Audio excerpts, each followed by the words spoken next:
What? Oh, I thought you were going to start the episode, so I was Oh, going we. to sit Oh, quietly away. Yeah, I thought you were going to wait. let's. Okay. Hi, Stephen. Huh? No, Hi, Stephen. who's Steven? Oh, that's right. I'm not supposed to I'm. say it. Let me start over again. Hello, old head. Hello, hello, Smurly, Hello, Smirly. Smirkle. Smirly. Smirkle, the Smidster. Yeah, Smang dang a doodle. Smurly man making right. Making copies. copies. Making them up. Yeah. Here we are again. Yes. Is this 8? I've stopped counting them now Oh, because see, now I got sad because you labeled them all like through 6, and then we did 7 and we didn't mention it. and I didn't number it. I also didn't title it. I just the actual episode didn't have a title. Anyway, this is what kind of a beginning is this? And everyone's already tuning Hello, out. Like, what? everyone. No, we love you. Come back. Come back to us. Yes. I think it's because like I realize that like who the fuck cares what number it could, because people will be catching videos, they'll come up randomly, and like if you put a number, I don't know. Sometimes I just think that that's unnecessary. Well, for completion, I just want everyone to be able to easily find each episode numerically so that they know they've watched the whole thing. Okay, well, for those of you who are binge watching Summum, Summum Bonum, all Summum 194 Bonum. of you. 100. Well, actually, I've watched it 4 times, so it's probably only 190. And you actually admitted to watching this last episode.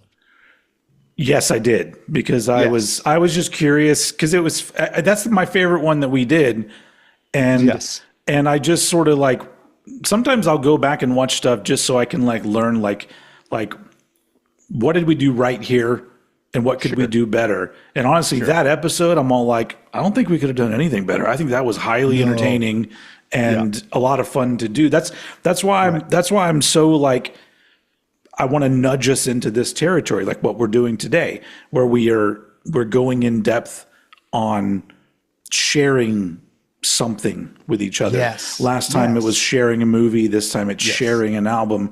But this time, like legitimately sharing, as in we each bought each other an album. And totally. Which is fucking cool. So it's like, I don't know. It's like this is the kind of thing that I thoroughly enjoy, and I don't ever get to do that because, well, first of all, I don't have a lot of friends, but most people don't. I feel like most people don't hold music that special to where they think like, I'm going to buy that person an album because I love this album and I want them to hear this album. That's not a thing that a lot of people do. Like they'll make mixtapes or playlists on the Spotify's or whatever. But that's pretty much it. You know what? I just now realized that the background is less busy, but I also like that what you went with a floral bed sheet kind of thing. Yeah. And an acoustic guitar. Sure. And then something down there. Yeah, some orchids. Oh, it's orchids. Okay. Mm-hmm. Yeah. I've been well, this is not gonna be an episode about sex. Oh, okay, gotcha. So, I think it kind of ends up that way. No, totally. That's why I wanted to say this is not going to be an episode about sex. No. And then it just immediately turns into, because like, let's talk about sex, baby. Let's talk about you. And I can't talk about bushes because you already covered that topic. Yeah. With Eddie on your last episode. We did. Yeah. You fully covered. Yeah. The President Bush. Anyway. W. Bush. So thanks for buying me that record, by the way. Well, thank you for buying me the record first. That's where like it kind of came from, where like you sent me this record to listen to, and I was like, this should be what we talk about. And so like, for those of you who like if you haven't figured it out already, this episode is we each recommended and bought an album for the other one that they had never heard before. And then we're going to break them down and talk about them, much like we did last episode, where we each recommended an 80s movie. I watched Cocoon, which I had never seen before, and Smurley watched First Blood. And that was a very nice conversation. So, Yeah. so the I don't really know like where this is going to go, what kind of conversation this is going to be. The doggies are barking, and that means somebody's probably walking past the house. They hate it when people walk past the house. Oh, get out of here. Stop What are you doing in front of our house? And unfortunately, we do live in a neighborhood where people do walk sometimes. Oh, okay. So you get some barking. Well, I think this one, hi out there in the internet, Old Head and I've had conversations mostly over text about this. I have a fair amount of anxiety about this assignment. I want the assignment. Don't get me wrong. I want an assignment. I love assignments because then I can fulfill the assignment. But like with a movie, when we did the movies, like I feel my current life is much more engaged in watching cinema than it is listening to music on a daily basis, just because of this 2-bedroom apartment I live in and a 15-year-old who wants command of the stereo, et cetera, et cetera. Okay. So, which I'm the complete opposite of that. I don't watch a lot of movies. I listen to a lot of music every day. So exactly. Yeah. Right. And so, and a movie is like, it's already a narrative. So it has a beginning, middle, and end. So you can kind of discuss the flow of it. It's already done. Whereas like a record, I mean, each song is its own thing. And I'm sure we have concept albums and et cetera, et cetera. Sure. But like you got to make up all the stuff about music in your head. You just hear it with your ears and you get it. I guess you feel it in your soul, so to speak. But then like, it's not like a director and a cinematographer and some actors and costume designers are helping you describe what you're feeling. It's true. Supposed to feel, et cetera, Which, et cetera. So, in some respects, that could lead to a more interesting conversation because you're not given the shapes and colors of everything. You're, making them up on your own. Right. But which is where everyone may finally discover that I don't really have that much to say. Whatever. So this will be the shortest episode ever. Shortest episode ever. So you took Cocoon last time. Yeah. And I took First Blood. Second. Are we gonna do? You want to just flip a coin or do that this time? And I, are we gonna lead with the other one's albums basically? Like, I didn't cover Cocoon, the movie that I was familiar with. Yeah, but we can cover. You can go first. You're the one who feels a little uneasy. Would you prefer it if I went first to sort of just take the pressure off of you a little bit, and then maybe you can? Yeah, dude, that would take the pressure off me. Okay, fantastic. So the one thing is that when we did this, because I immediately started racking my brain, I'm like, okay, what's an album that is, meaningful to me, was very important to me, but I think you might like. And there's albums that like I love, and if you'd never heard them, I'd be like, oh my God, you have to hear it. But they're ones that I'm sure you've heard. I'm sure you've heard Dirt by Alice in Chains. I'm sure you've heard that album probably at some point in your life. What's on the cover? It's got the dirt lady in the dirt, and it's like never heard it. Oranges. Oh, never heard it. But okay, then that might be one. Check Your Head by the Beastie Boys. Totally heard it. Vivid by Living Color. Like there's all these albums. Totally heard it. Yeah. Right. Yeah. So I went through this list but then I thought, I landed on one that felt very important to me. And it was this way of thinking came from you sending me this album. So we had a discussion. Okay. We had a discussion about this album. Like you brought up this. Was it on the last episode or was it another episode?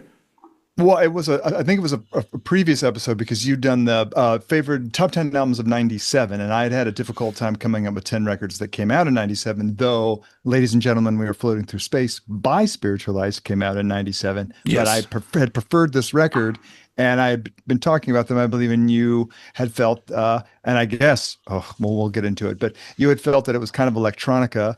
And I was like, no, this is a guy. It's a rock band. They got a drummer and everything. And you were like, does it have lyrics? And I'm like, yes, it has lyrics. And you're like, okay. And then but So I was like, dude, I just really wanted you to hear this record because it's a very powerful record. So without even me knowing, like I get this in the mail, this very nice, it's a more recent pressing of this, but it's it is like super thick cardboard with two inserts with records on the inside, and the records you won't be able to see it because you got to go to a dark room, but they glow in the dark. The records glow in the dark.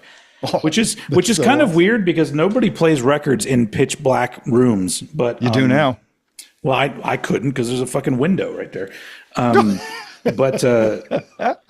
So this is Pure Phase by Spiritualized, which apparently when this came out, they were calling themselves Spiritualized Electric Mainline. Yes. I knew nothing about this group. I had heard of Spaceman 3, and I think I've heard some Spaceman 3. Yes. But Spiritualized was just a name that I knew. And I assumed that it fell into the Moby or whatever kind of. Right. Moby. That's exactly what you. Yeah. Yeah, something like that. Yes. And so you sent me this album, and so I heard it, like literally never heard a second of music from this album. Now I decided to go like you. I literally put notes about each track here. Nice. Nice. So what I want to do first is I want to start. I already said it before, but I want to reiterate the fact that even if I hated this album, I love that you sent me this, and I love this so much. Okay, me too. Because like I said, nobody does that. And I'm just like, it could be like you literally, I don't like fucking David Byrne and Talking Heads, but if you sent me a Talking Heads album, I would listen to that thing and I would keep it in my collection forever. Right. And you might like it. Maybe. I don't know. Maybe. Yeah, but it's very meaningful to me because music is my life and it's very important to me. And so when somebody else says, "Oh, here's this album that's very special to me," right, I would like to share it with you. I'm just like, yeah, immediately. Yes, please. And especially when it's shared in this way, because the way that I like to listen to music is on vinyl. I like to sit down. Yep. And I actually listened to this album two different ways. I listened to it vinyl the first time, just sitting in a room, I didn't bother to like do anything else. I was just listening to the music. Then I read up on the album and the band a little bit, and then I listened to it again via Apple Music. Gotcha. Just a more centralized version of listening to it. But before I even get into it, I really want the audience to hear the story you told me about why this album is important to you and where it came into your life, because I thought it was a very cool story. Okay. I don't know which details you want, but I'm going to start with this one. All of them. And I've actually, So I was dating this woman in college who had been dating someone before me whose name was Bob Kubis. He was Bob. He was the Coob. What's up, the Coob? Sub the Coob. Bob He's like Cuba Gooding Jr. Exactly. Not related though. Yeah. Right. Also not related to Kubert or Kubert, right? And that's another thing. Cubed meat. I don't know. No, he's not related. I tried my best. Meat. No. Not always funny. So I guess basically I just have to say that Bob Kubis, I come from Lawrence, Kansas, so it's a very small town. And so you can be known for being a person in that town. People will know you. And Bob was, he's like this very cool motherfucker.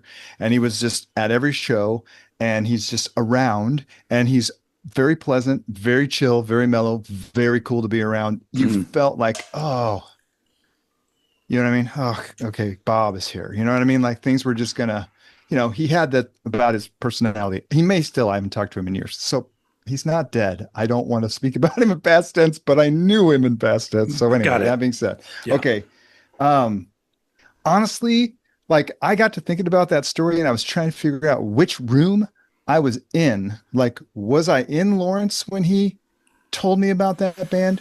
And I think I was, because I feel like I already knew them by the time I moved to Chicago. But in a weird way, I'm now confusing a time he came to Chicago um, for a wedding, and I had already been living here, and we hung out because I But was either going to way, take. he was involved. He was involved, so we had been Indulging. inebriated, and so whenever he. This is very important to this story in this album. You were inebriated on what? Okay, so I mean, sure, there was some. I gotta. Can we just talk about the straight edge movement for a while? No. Just for a second. We'll No, get- okay. we'll- We were we'll- inebriated. We were inebriated on probably marijuana and alcohol. That's probably Okay. where it was. And he played the record. That's for super me. innocent. What do you mean? No, it was super innocent, super innocent. But still, whatever. My daughter. weren't taking animal tranquilizers? No, Okay, nope. That came later. But not with this record. But anyway, so yeah, he played this record, and from the first. I mean, I knew it was going to be cool because he put it on. That was the kind of thing you're like, oh, Bob picked the music, so we're gonna really get into this. That's how I want people to think about me, but they normally don't. Oh, why not? Because you don't have people over, is why. Also, I don't. I don't have people over. I don't have a lot of friends, so I would just be playing it for my family, and it would be noise to most of them. Oh, trust me, I've turned Jessica way off to stuff like, yeah, no, that was probably not what you wanted to hear right now. But I tried to explain it. I guess you had to be there. Yeah. Right. So yeah, man. So all I had to do was know this was coming from Bob. And then it hit me with what it is, which is a fucking thrilling soundscape of a record that it's like part garage and part psych and part rock. It's got that big England sound to it, but then it just comes down to just like literally there's expanses of this album that are just tone. And so when you know that this dude is Jay Spaceman, and you know that he's like, I don't want to promote heroin to anybody, but like there's a certain thing that happens to some people who become addicted to heroin, for which they're longing to be in a separate headspace or get away from their own suffering, that pushes them in there. It's almost a religious experience for them. And I don't think it's necessary for everybody. In fact, most people who engage in it, it just kills them. So that cannot be emphasized enough. In fact, is Jay alive? He's been putting out records. I looked at his discography. It's still going. So so if he was heavily, he was definitely heavily on drugs when this album was made. I'm going to go ahead and throw that out there. Oh, I don't know for sure, but just listening to it, drugs were being had. They were being had. Sure. A lot. Just take a little. He just says a little more. He always says, I just need a little more. Right. And it's this longing. It's this attitude. Anyway, that's the story of how I found this record. And I have listened to this album over and over and over throughout my life. And so the following two, actually, because I was, when I worked in the candle shop, I would just wake up, and I lived upstairs, and I'd roll downstairs, and I'd have a cup of coffee, and I'd, crank that thing on the stereo, no neighbors, no nothing, and I'm in this building, and I could just let that happen. And just to be in there performing a task that I've done, 1,000 times before, to this sound, it brought everything up. What I feel like it brings it to a soul level for me. This record absolutely resonates like in my nervous system. So anyway, that's this record. I love and that. You can have it.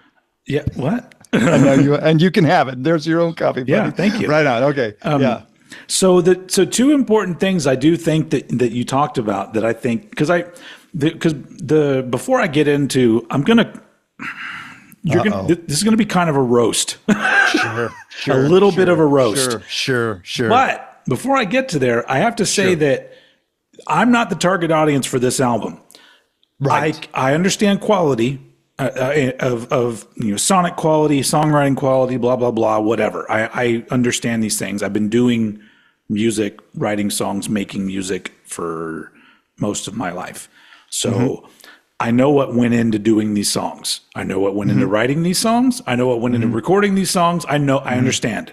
The only thing I don't understand is stronger drugs, because I've never done them. So I don't know what headspace that puts you in.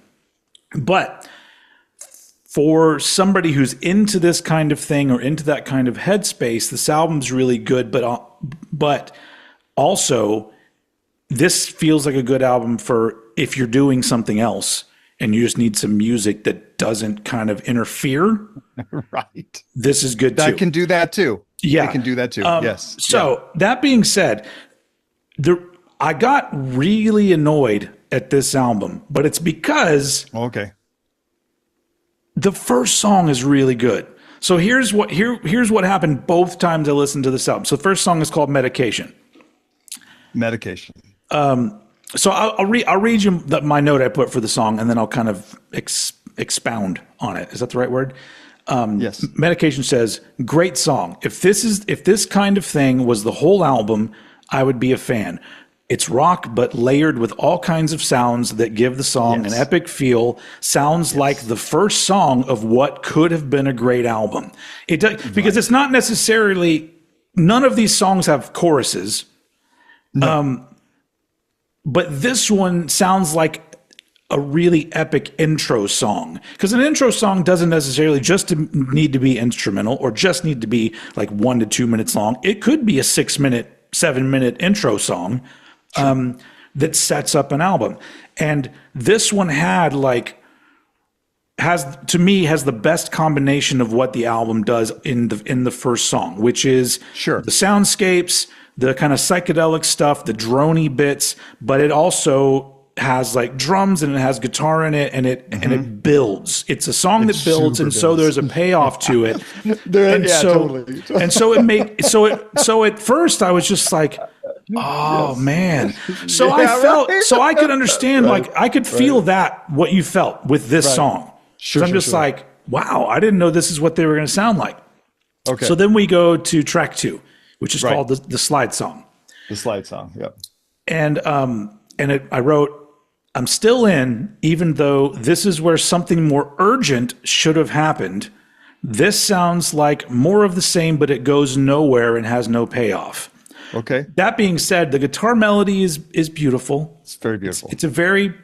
It's a beautiful little song, but I can't even say the word song, because the thing that this album does that annoys me is that almost every song is fade in, same shit for a few minutes, fade out. There's no beginning or end to these songs, and I am so picky about fade outs in songs, because the art of a fade out is very tricky. And if you do it right, if it's in the right context of the right song, a fade out is fucking great. Other ways, really fucking lazy, and it's just like, well, the track's about to run out. Can you fade that at the end of that? And that's what a lot of these songs sound like. It's like, yeah, we stopped playing at minute 6. Can you fade that out at about 5:45? And so like it's arbitrary. It's just like, okay, I guess it's over now. And there's so much of that on this album. I'm just like, it's over. Okay. And slide song is literally just that. It comes in, and I'm like, oh, this is really pretty, but then nothing else happens and it fades out. Right. And then track 3. Electric Phase. So it's another, what could be considered an interlude, after one that already seems like an interlude. This is using noise for noise sake. There's no point in this being here. At this point, this album feels disjointed and just thrown together. Like they needed someone outside of the band to help them mold this into something good. They are already up their own asses at this point. Wow. Wow. Okay. But here's the thing, like, once again, I'm putting myself in the mindset of like, oh, these dudes are on drugs. This is probably fucking brilliant. And for other people who are on drugs, it's just like, wow. Right. But here's the thing, like none of these songs are poorly done. Like there's no way for me to say this is a bad album, because that would be, I would have to all of a sudden get into more music like this and like it and know more about it. And then I might be able to go, this one's not very good. But no, I don't normally listen to this kind of stuff. So that's just me saying, well, it's not for me. I can't say this is a bad album because there's nothing truly bad about it. Sonically, it sounds good. Recording is great. All the instrumentation is great. So it's a weird juxtaposition to how I'm feeling when I listen to this. Right. Track 4, All of My Tears. Oh yeah. All my I tears. wrote more meandering, ideas that could have been fleshed out into actual songs but weren't. But I guess that was the point. Literally just another fade in and fade out without anything of substance actually happening. That's all of my tears. Some of these I don't even remember how they went because it's so just like. Well, it's an experience. This is an experiential record. You put it on to experience it while it's on. That's so yes. Yeah. And then we get to number 5, These Blues. Oh yeah, these blues. Something may be happening. I wrote at the beginning of this. Sure. A little more energy, Yep. a bit more interesting, but still just a one-note song with a bunch of effects and noise that again make it feel like they started to write a song and then just abandoned it and then let it fade out again. Okay. But that's my biggest problem is that these all sound like segments of a song, and I wish that they went somewhere else. Right. And I know that wasn't the point. I know that wasn't what they were trying to do. I feel like this, what's the guy's name? Jay, yeah, Spaceman. I don't know his real name. Jay is talented enough that he knows how to write songs that have more parts to them. He didn't want to do that. This isn't what he wanted to do. So I get that. Sure. This next one's weird for me. Number 6, Let It Flow. Oh, let it flow. Yeah, that's okay. Whoa. This song is so repetitive. Whoa. It started to annoy me. Whoa. Brought in these poor backup singers and couldn't even be bothered to write words for them to sing. Okay. Wow. Well, you did roast this. At least this one picks up towards the end and makes it more dynamic than the previous 4 tracks. So that's the thing, is that this is a song that about midway through, I was just like, oh my God, this is so repetitive. And what is this? But then the way that it builds, I go, okay, I'm getting roped into the hypnotic feel. Yeah. Okay. Yeah. Okay. But but still, like if I pull back and I go, what is this song? I go, it's not much goes on in this song. And because it's like the way that it feels to me, because and once again, like I listen to a lot of shit where a whole bunch of shit is crammed into 3 minutes. This is like the opposite, where they have a 6-minute song, but there's really only like 15 seconds worth of songwriting in it, and they just expand that over 6 minutes. Sure. Number 7, Take Good Care of It. Okay. Here we go. Another pointless droney wank fest.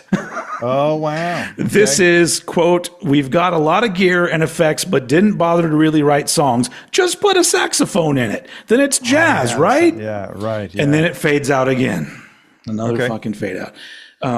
That being said, I like saxophone. So if you throw that into some shit. Sure. That's always going to be a plus for me, saxophone. Okay, right on. Number 8, Born Never Asked. Second half of the album begins with promising synth and guitar. But then I see this song is only 2 minutes. Oh, well, at least it's a bit more interesting. Right. Because I like Anderson too, right? That's the Laurie Anderson song, I think. Oh, I don't know. Yeah, so that's like a cover. So anyway, that's nice. Number 9, Electric Mainline. Yeah. This song does not need to be 7 minutes long. About 5 seconds of music that repeats for 7 minutes. Mm-hmm. This is my favorite song about this because I was listening to the record and my wife texted me and she said, this sounds like what a cult would play during an orgy. Yes, that is what would happen. Yes. At this point, they've gotten lost up their own asses. Oh, and then fade out because they just fade everything out. Sure. Anyway, number 10, Layback in the Sun. Another promising beginning. Could this be a Pet Sounds kind of thing? More interesting, even though it's still a 2-note song with one droney note played continuously throughout, which is the kind of thing that gives me a headache after a bit, which is saying a lot for a guy that listens to death metal. And at this point, I'm over that. Third song of actual substance out of 10 so far, still barely a song, and then they fade out. Okay. So the thing is, all of these have little things about it that I like, Sure. but overall, I wanted it to be more. Okay. And that's just my, what do you call it? My expectations or whatever of music. Right. 11, good times. A guitar riff? Is this Oasis? There's that harmonica again. Oh, the harmonica is the worst part of this. Like, I want to kill whoever played the harmonica on this album. I think it was the bass player. Oh, Jesus Christ. Shove it up his ass is what I'm going to do. Wow, I love that. This one is also a bit more enjoyable, but still 2 repeating notes. But stop the fucking drony 1-note synth, please. They the speed up at the end was unexpected and fun. Number 4 of the enjoyable tracks, even though the harmonica is the stuff of nightmares. Because that one did have, at the end of the song, I was surprised. I was like, oh, this is cool. It's speeding up. This is like a different thing. So like, that's a song where not a lot was happening. But once again, if there's not a lot going on, but you build to something, even if it's not like a totally different part, just, well, okay. That sounds like 2 people walking by. I don't know. It's probably somebody fucking with Melvin. They're fucking with each other right now. They're having a. No, I'm gonna fight you. No, I want to play. No, I don't want to play. So, okay. Well, anyway, yeah. So good times. Okay. I liked things about it. Number 12, Pure Phase. This is the Pure Phase, a track that they literally had to do nothing when they recorded it.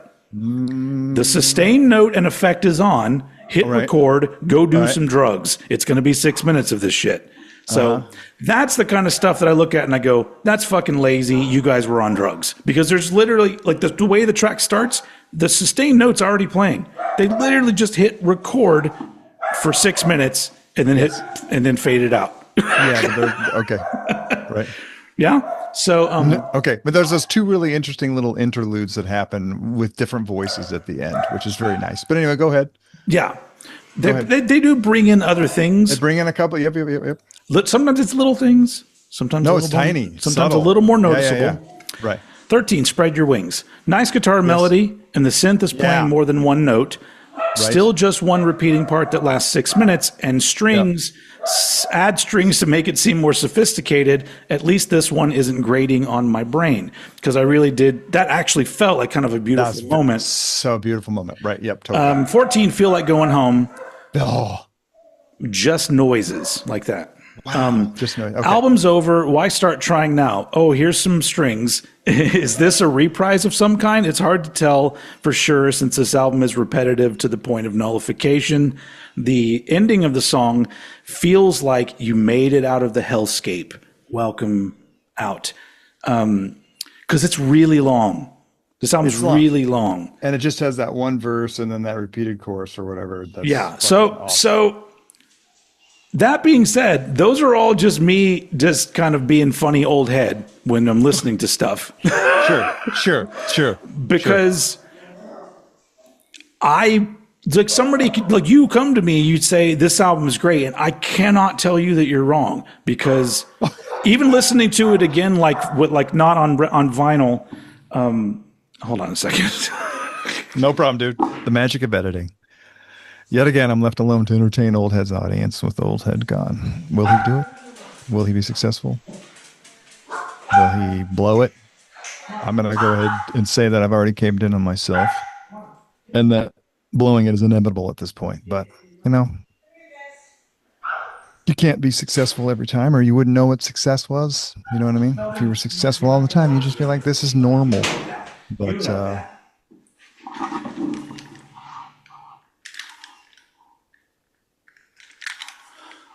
and that's when the cop said, I always put them on the wrong way around.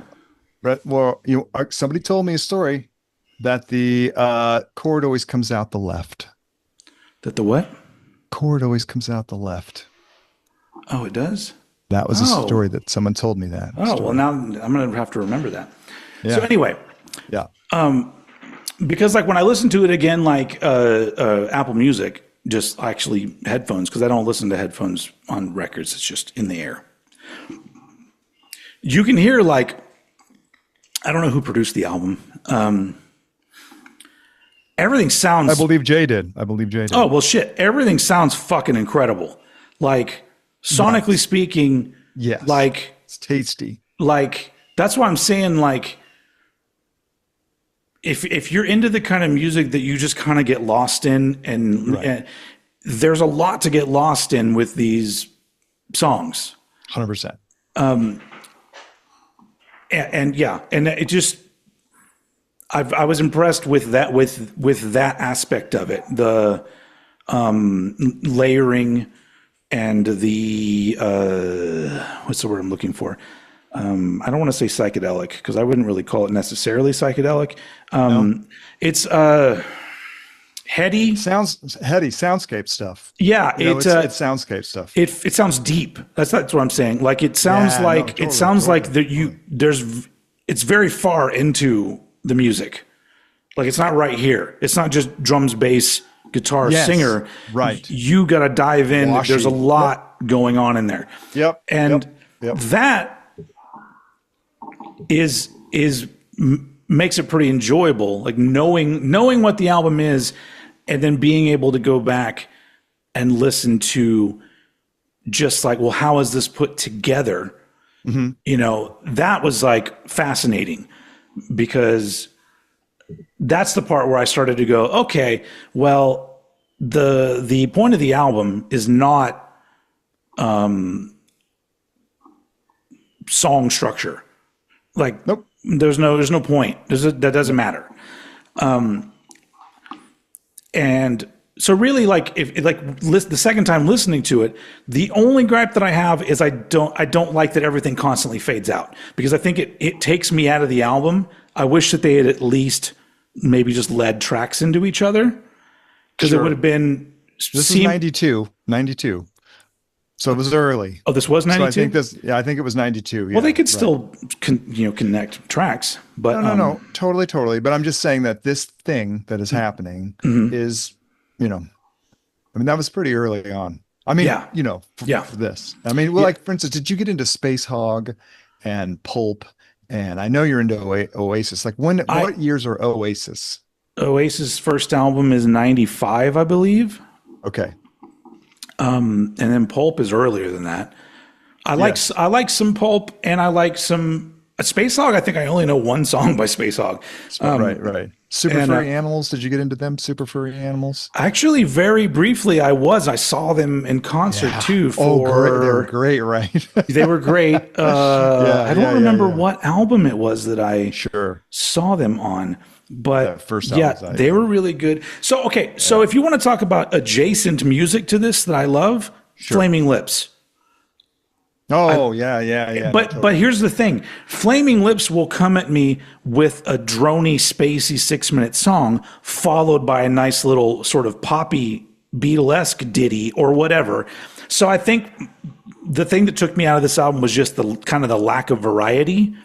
But once again, that's not what they were going for. That's what the Flaming Lips go for. But Flaming Lips have also put out albums that are way more just out there and don't really have Zerika or whatever. Yeah. They don't have a lot of like regular songs and stuff. But like sort of like bands related to that kind of thing. And another really good example, because like I was thinking about this album, and one of my favorite albums of all time is Kid A by Radiohead. And I'm like, great record. What is it about that connects with me so much? And this one didn't. Okay. And I really think it just comes down to, I have a short attention span, and no song. I was not expecting that. I do. I thought you were going to give me like a thing. I think it comes down to, you were going to give me something. You were like, I got a short attention span. Well, no, that was good. I liked it. It's literally that. Okay. Because like because no song on Kid A I think is longer than like 5 minutes maybe. Sure. And then there's a variety of different things that they're doing. So you will have one song that's very like, what the fuck is actually happening here? Is this even a song? Exactly. Followed by something that sounds more like a song. But for some reason, that one resonated with me. But I think I had your Pure Phase moment with Kid A. Gotcha. Someone played it for you. No, I mean, like, I bought it and played it for myself, but I literally was alone in my parents had gone on vacation. At this point, I had moved out and I moved back in with my parents because I made a lot of shitty decisions when I was in my 20s. But congratulations. Yeah. But they were gone. So the house was to myself, and I literally put the CD on in the living room, and I sat down on the couch thinking like, all right, I'm going to start this album, and then I'm going to, like, you know, I'll start putting away stuff and whatever. But I literally found myself, I just sat back and I did not move from where I was sitting for, it's like a 45, 50-minute album or whatever. Yep. And so I think that it just hit me at that right time. And so I'll hear somebody else go like, that's the shittiest, like, Radiohead album because where are the fucking songs? And I have to go, well, that's not what they were going for. And so, totally. So Pure Phase is like, I just happened to be 30 plus years too late because not even that. Okay. Not even that. I mean, I could understand that. Because I feel like if I heard this in my 20s, because in my 20s, I was doing drugs. I was into bands that were a little more repetitive and drony. There's a really great, they're not like this, but they are kind of a psychedelic band from Austin called the Black Angels. Yeah, I love them. I've seen them and everything. Yeah, I was, dude. I literally saw Black Angels like when they literally only had a demo out. Like I got into that band early on. Yeah. And they even had a keyboard player in the beginning, and all she did was hold down one key through an entire fucking song. That's all you need. That's all you need. Yeah. That's all you need. Totally. Yeah. So there in my 20s there was music like that. That I latched onto. But then you flash forward to now, and for some reason, like I'm not there for this kind of music. So it's a very interesting album to listen to because it's really, you know, it's interesting to listen to something that you cannot deny is good, but you can also say, I do not really enjoy this. So it's very strange. Yeah. But the thing that I enjoy the most about it is the fact that you bought it for me. And I'm just like, now this album has a very significant part of my life because I'm just like, oh, this album, Smirly bought this for me, and let me talk about it. So it's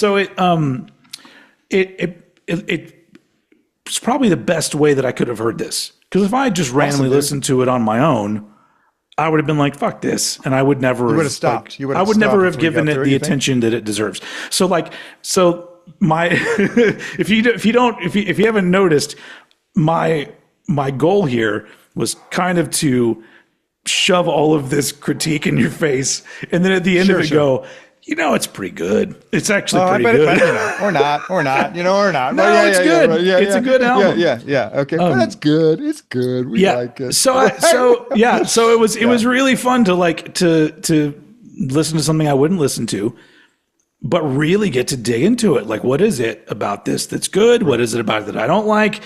What do I feel their intention was? What is my intention as a listener of music? And I think that's what being a music fanatic is all about, because occasionally you get, as much as there's so much music that I like to listen to and want to listen to, occasionally I just want somebody to put on an album. Yes, totally. You know, completely. Yeah. And nobody does that. Occasionally my wife will say, hey, can we listen to a certain record? And I'm always like, sure, thank you. I don't care what it is. Yeah. I don't care what it is. Yes, we can. Yeah. Because I love somebody taking the aux cord or whatever and just being like, well, I'm going to play you something. Oh, please do. Please play me something. No, totally. I love it. Anyway, so that's more than 2 cents. That was a lot of cents. No, I liked it, man. It was awesome. Pure Phase. Right on. Okay. Well, I feel really shitty now because I also, well, let's just say thank you for giving that album an opportunity. I feel like you said one time, it's like, oh yeah, dude, you start talking about people who go like, yeah, dude, I fucking love that record. That record is fucking great. And you're like, well, actually you only like 3 songs on that record. Yes. If you listen to the whole record. And so when I was listening to it last night, which I just sat down and listened to all of them that I own. The one All that the came out Spiritualized? after. Yeah, the one that came out after, and then this one came out. That's the cover. It's conclave or whatever. Yeah. It's very cool. Is that the word I'm looking for? Conclave? Concave? Concaved. Yes, it's I dropped out of a college. negative. It's like a doll face mold. Oh yeah. You know what I mean, or something. And I can't even remember what it's called. Let It Come Down. You know, which is like whatever, man. You know, like that's a lot of what his lyrics are about. You know, everything is flowing or coming down or going around or leaving whatever and stuff. And so I guess maybe I would anyway. So I listened to it last night and I thought, oh damn, this is the one that you probably would have actually enjoyed because it is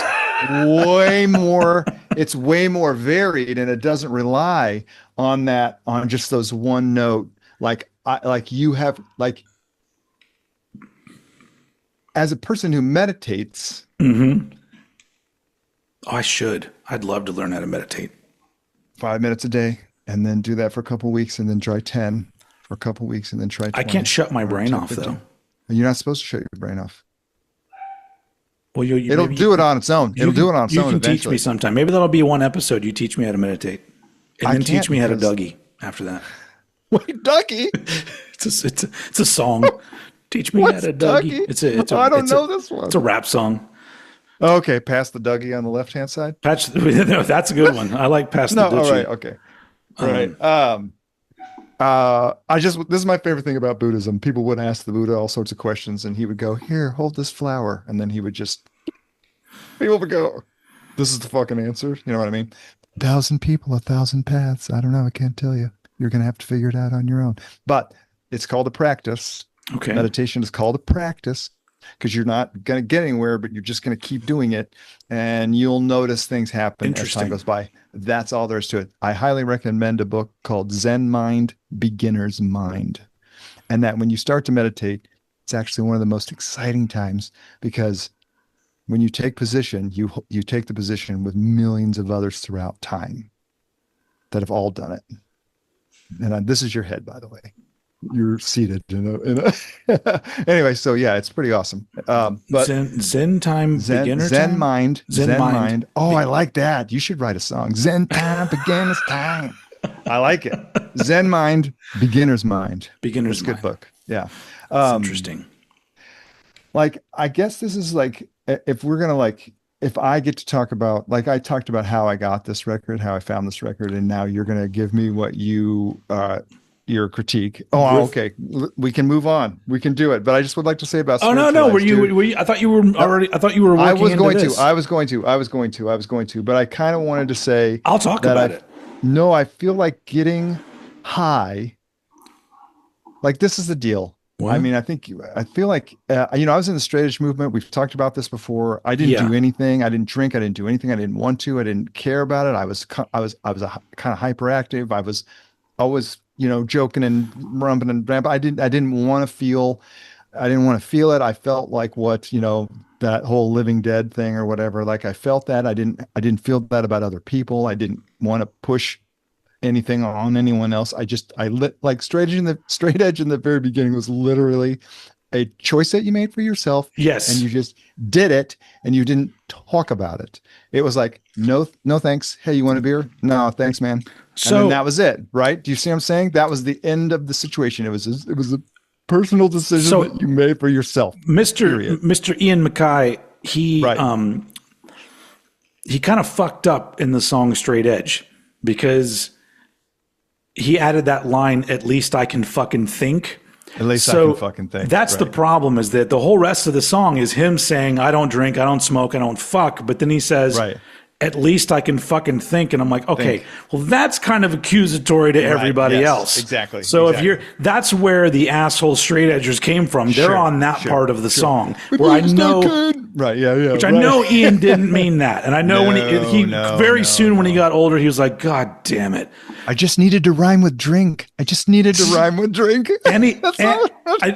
that great line in the very last Fugazi song ever. Because they stopped making albums. Sure. Yeah. The very last song on the album is called "The Argument," and one of the verses is, I haven't memorized, so I can tell you what it is. It's all about strikes now. So here's what's striking me: how some punk could argue some moral ABCs while people are catching what bombers release. And so I just love that line of like some punk could argue some moral ABCs. It's that nod to like there's bigger shit going on. Yeah. Stop with the preaching bullshit. Sure. I did it, and like, there's bigger issues out there. And I always really liked that because I was just like, right. because it's a way of him actually making a nod to that while still like, he didn't really say that, but like those of us who know about him are like, I think I know what he's referring to. Sure. Yeah, man. Yeah. Man. Anyway. So weird to think. But anyway, that was so long ago. 17. Yes. 16, so you said you want to get high? Is that what you were saying? Well, I didn't fall into any of that stuff until I was 25. Oh, okay. Like, I don't know, somewhere around 25. I hung out with a friend who smoked marijuana, and he wanted me to do it. And he's like, "Oh man, I got these Beatles records from my brother's room." It's like a tragic story. I believe his brother had passed away, and he so he had these Beatles records. I've never really heard the Beatles at that point. I didn't really care about the Beatles. They weren't a thing for me. Yeah. I was like at the Meatmen record we were talking about. One down, three to go. Like I just, it was. I just felt anyway. So, and I wasn't getting it. I was like, whatever. I'm like, okay, I don't know. I love that song. I know, I do. Yeah, of course, it's great. And that great little Ringo solo in there. And then you get that, which was later sampled by the Beastie Boys. Yes. Which is always nice. Yeah. But if you get high, shit's fucking interesting. That's hilarious, and it's interesting, and you're laughing a little bit, and like it's that first weed experience, and those are really, really awesome. And I was 25, I was around good friends. It's centered around music. I mean, it was getting high and listening to music was and then I've done that a lot in my life. So yes, yeah, sure. And now then it's like, oh shit, now we're gonna get high and we're gonna play music. Oh, okay. Like it's these doors just blow open. You know what I mean? And your mind is like, whoa, and it doors of reality. Yes, that's exactly. Jim Morrison got the Doors name from, apparently, according to the movie. Sure. The Val Kilmer movie. No, it's Doors of Perception, I think is what he said. The Doors of Perception. The Doors of Perception, which is a fact. I mean, that just happens. Yeah. And so I feel like the state of being high, which, you follow it with acid, and then you take shrooms, and, you start to take other stuff. Mm-hmm. And then it's like, whoa, this is another level, and this is another level, and blah, blah, blah, blah, blah. And then you're on to a couple of hard things here and there. And it's like, oh shit. Okay.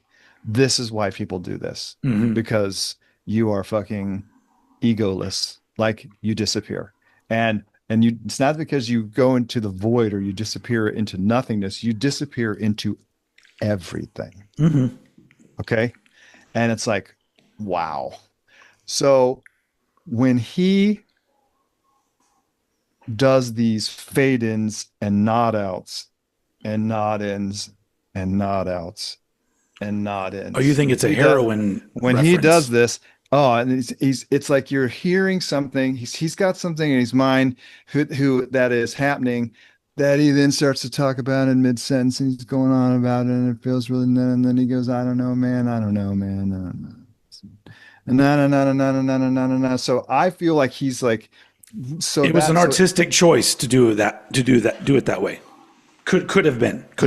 Or the only thing that could happen to him at that period of time. I don't really know. But I mean, he keeps talking about take my medication. Mm-hmm. He mentions that a lot.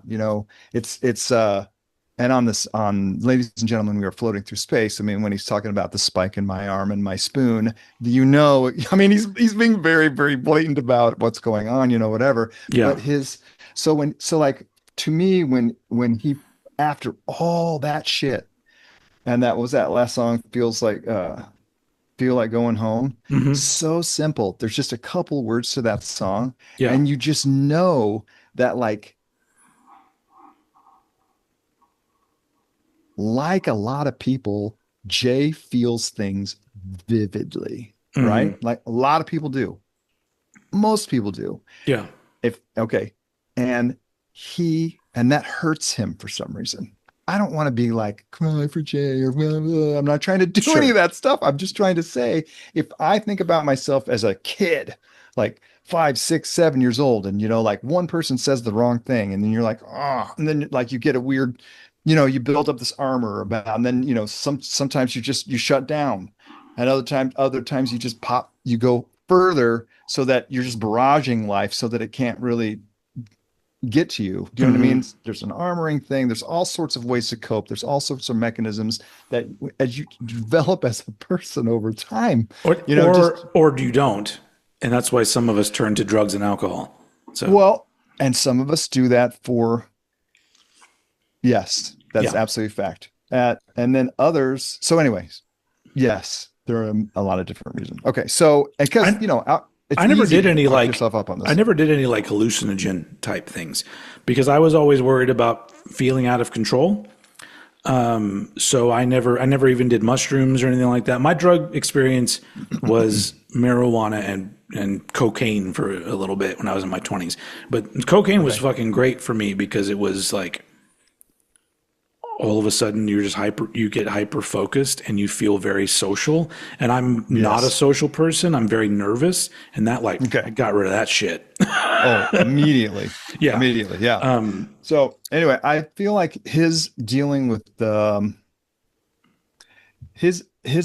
all of this, like okay, and I feel, I feel like, feel like, I feel like I'm gone, feel like I'm going home. Hmm.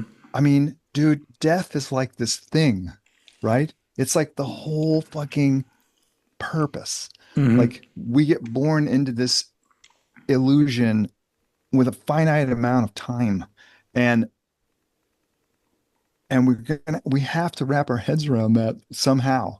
And Sure. then you have this, um you have an imagination, and then you have a reality, or a perceived reality, and sometimes one is harsher than the other, or it doesn't line up. You know what I mean? Hmm. And for whatever reason, you can become disappointed, and you can become jaded, and you can become hard, and you can become aggressive, or you can whatever, or you can just keep throwing that shit off every time it happens, and just hope at some point that the buoyancy, once you released out of this thing, Hmm. that your energy will go to a better place, or doing whatever. So when he talks, he has a lot of longing, Yeah. I just like, he feels the blues, he feels the electricity, he feels it vividly, and there's just something he needs to do to just go home, you Yeah. know? And so that kind of shit resonates with me for some reason very, very greatly. And so that's another reason why I feel like I will wait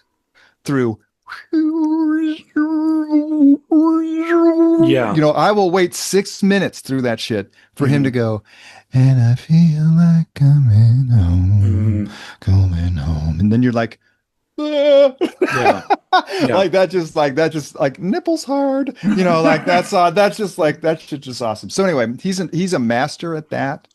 And I just love the Brit bands, dude.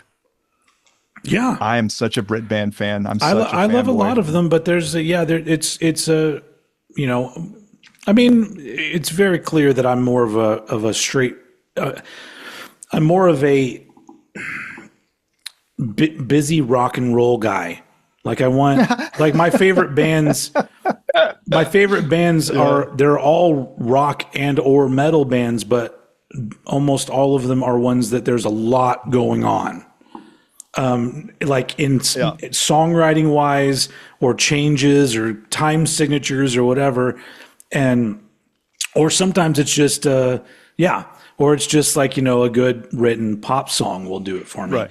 Yeah. So yes, I bought, Smirlster, a copy of Shape of Punk to Come by Refused. So that was my pick, but honestly, I was glad that you said you hadn't heard it, because when I was listening to the Spiritualized album for the first time, I was trying to think of an album that the first time I heard it, I kind of went, fuck. And I didn't know the band or what it was or anything. And that was Refused. So I'll go into my story now. Please. I mean, we can get into this. Please. So it was late 1998, possibly early 99. I don't remember, because it's all kind of a blur at this point, but it was around that time. Okay. Right. A friend of mine, one of my best friends at the time, and I were stoned because we got high together, and we would like watch TV. We would watch like middle of the night. We'd watch like the dating game reruns or whatever, like, you know, shit like that. Sure. But we'd always end up, you know, I always threw it on MTV. It's because late at night, MTV still played music videos sometimes. In 98, 99, they still had a relatively good chunk of music on the channel. It wasn't until like maybe post 2005 and a little later that all of a sudden there was no music at all on MTV. Yeah, just none. Right. None at all. Right. So and I don't remember if this is 120 minutes or I don't even know if they had 120 minutes or Alternative Nation or one of those shows. I don't remember. I just remember, what's happening? Nothing, man. What are you lighting? I'm not lighting anything. I literally thought you were lighting a bong. Oh, no. No, I don't think you're allowed to do that on YouTube. You can't pull it to on YouTube. You can do whatever you want. Okay. So we're sitting there just watching MTV, and then the music video that you saw for New Noise came on. I don't know anything about this band, never heard of them before. Sure. The beginning of the song starts, and I remember just sitting there going, and like neither one of us moved or looked at each other through the entire fucking. I just remember sitting there, transfixed on this music video and this song. Right. And then the song ended, and I'm paraphrasing because I don't remember exactly, but I said something to the effect of, "Well, I'm going to the fucking record store tomorrow." Right. Well, I'm buying that one. I'm going to buy that one. Yeah. Right. Yeah, totally. Yeah, right. What time's that record store open? Yeah. Right, yeah. Because it was Just first you at off, the door? First off, it was like nothing else happening on MTV. Sure. So that, totally. So that for sure I knew, Right. because like I didn't know like everything about music. So there could have been like, you know, a big following for this band or whatever. So I knew nothing about them. I just knew like, this is like right up my alley, because it's got, it's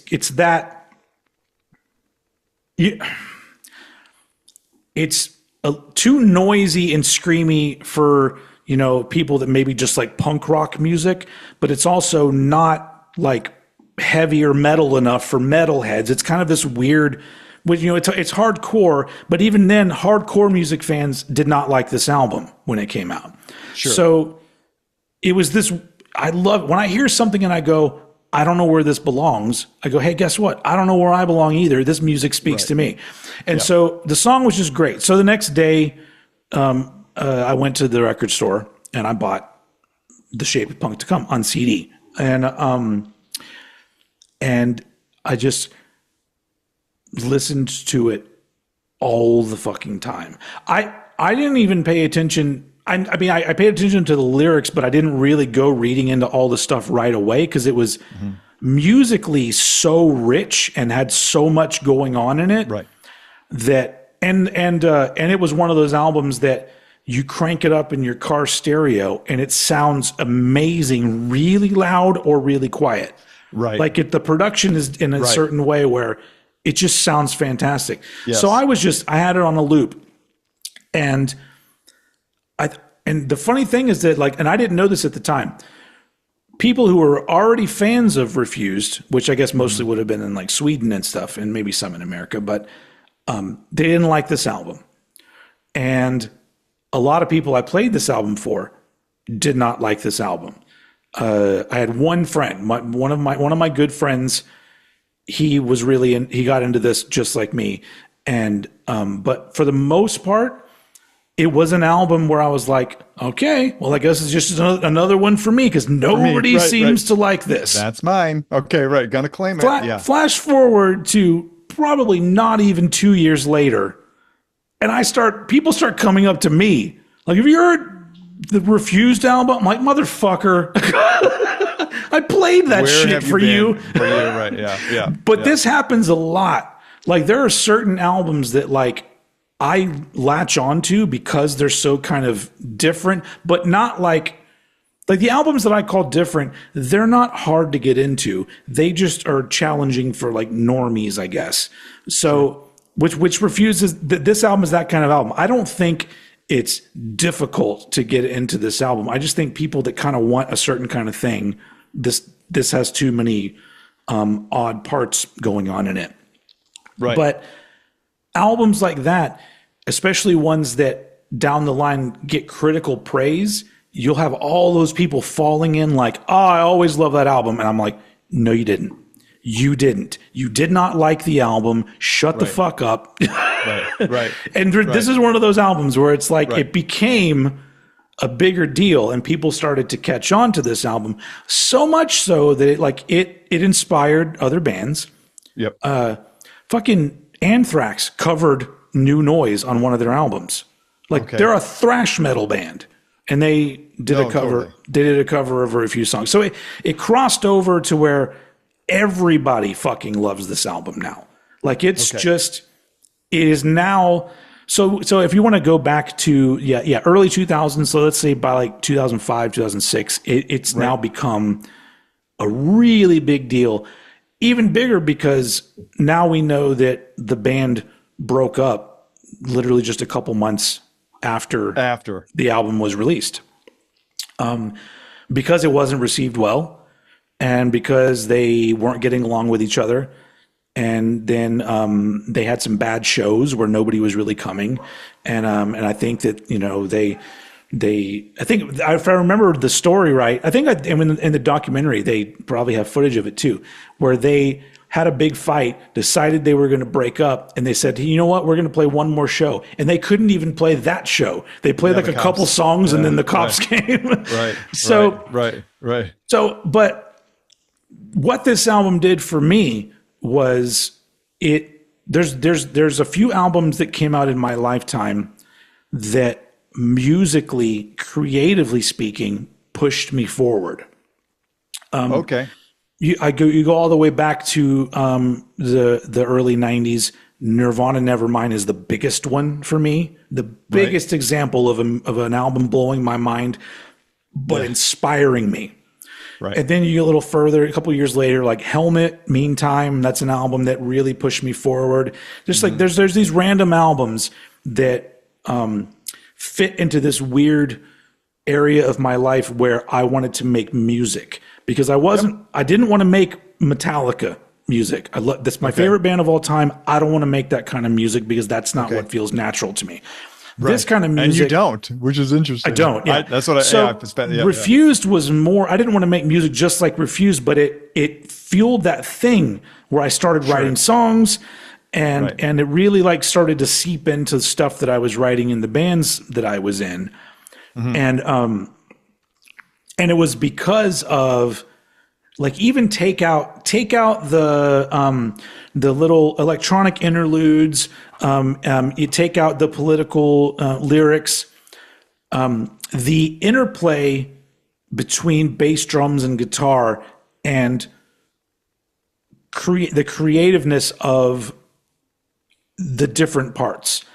Like you have there's different songs on the album. There's literally like the second half of the album. There's two songs in a row that like I totally love how they kind of play out for me in my brain because you've got Protest Song 68. The star of that song to me is the fucking drum beat. And then you get to the next song, which is Refused or Fucking Dead, which is the star of that one is the guitar riff. And I'm just like, so there's all these different things where I'm hearing like, and then when these things start, you hear how the other musicians complement that. Yep. Like just take the fucking vocals out. Like, don't even need Right. that. But I love the vocals and I love the lyrics and everything. But musically speaking, that was like, it was fugaziing me, where it was really giving me these like, oh, I want to write things like this, where it's an odd time signature, but it's not necessarily a difficult riff, or it's a guitar melody that isn't necessarily a riff. This would be something that lets the bass guitar be the star, yeah. whatever. So it really sort of like, but while having this fucking huge energy, which is what I wanted. I wanted every band that I was in to be Fugazi. I wanted to be that kind of band where you go. High bar. I fucking know. It's a high bar. Yeah. But I didn't want to sound like Fugazi, but I wanted to have that kind of band where like they were in a room playing and literally everybody, you can't take your fucking eyes off them. That's how fucking great they are. So the album was a really big deal for me. And over the years, it's just become an album that has lost none of its charm or its luster or whatever. Every time I put it on, it's chills, and it feels like one of the most important albums ever made. And I realize that's just, other people agree, but this is just like a personal thing for me. Right. There's albums that feel that way, no matter where I am, how old I am at this point, because it's been 25 years since I got this album or whatever. It always just takes me back to that place of like, holy fuck, this is fucking perfection, and it still inspires me today when I listen to it.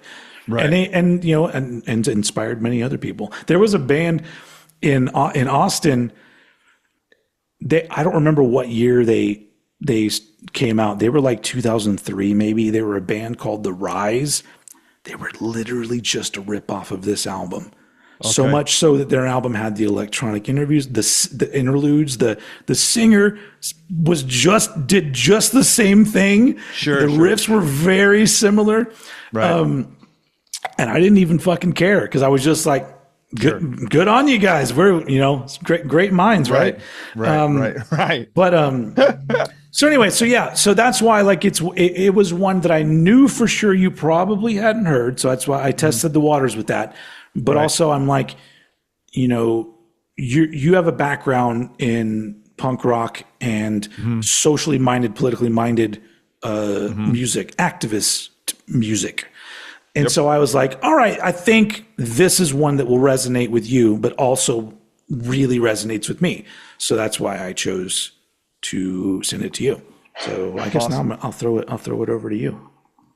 Well, I'm super bad. I also went to put each song, and I put 5 lines in between every song, and then I didn't even fucking write anything. That's all right. Because I couldn't. I didn't even know what to say. We can break it down. I'll break it down with you. Yeah, I mean, this is why,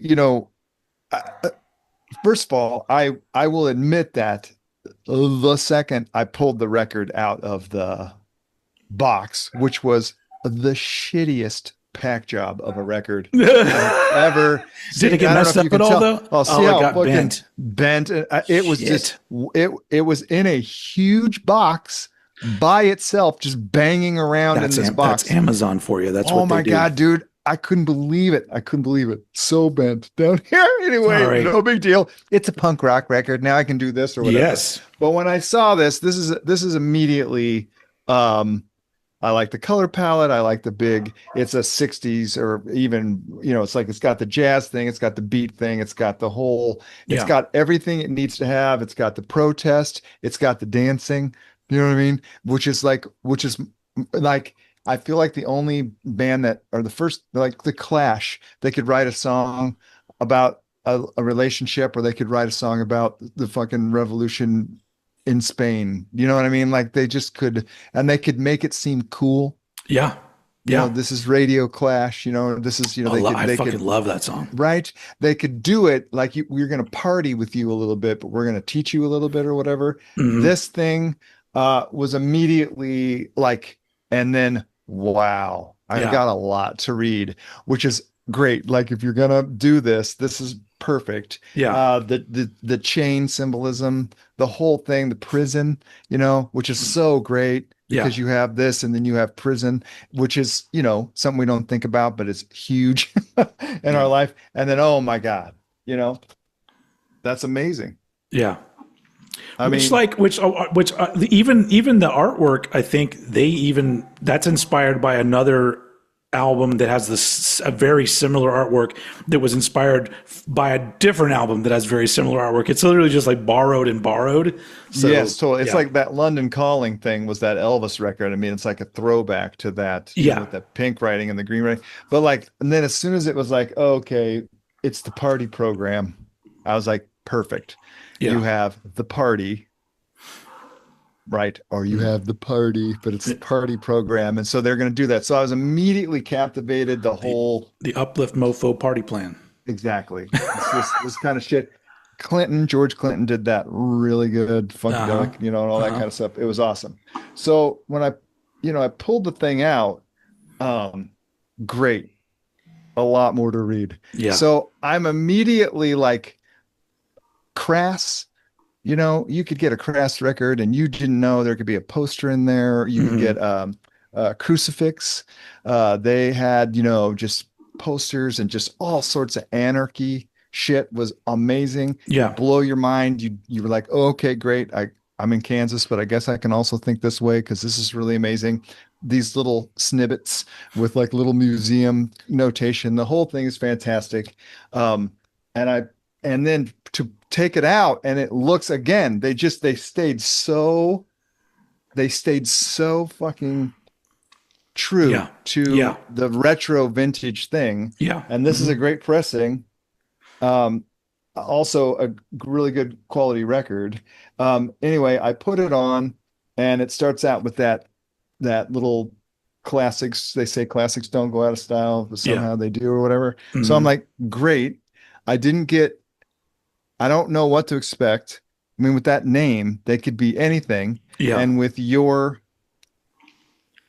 pedigree, yes, I had no idea what to expect either, because sometimes it could be Phil Collins and sometimes it could be fucking something with your face melting off. And I don't know what it is. You know what I mean? Like, and I listened to your radio station and your radio station has that same, you know, you get a lot of different stuff thrown at you. So I had no idea what to expect. Okay.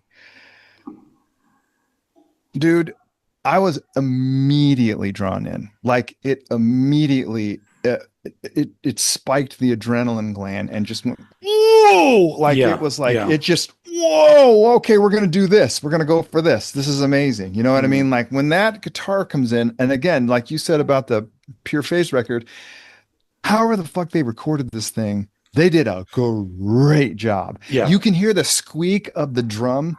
Right, the drum throne. Every time he hits the dong, gong, that weird snare ring out that happens, you can hear everything that's happening in the fucking room, and you can immediately tell that these fuckers play together. Yeah, this is not fake. They are playing this together, and it feels like it's going to go off the rails at any moment. And then it sucks into this weird techno part, which I love. Or it'll go in, you know. And so I just was like, whoa. And then his vocal delivery with that raspy, wow, is like, you know, like when you listen to Rollins, you know, you know, he had a lot of that other kind of party playing, like, yeah, motherfucker, you know, he would like kick out the jams, you know what I mean? When you have that when you have that level of like, I love that time period.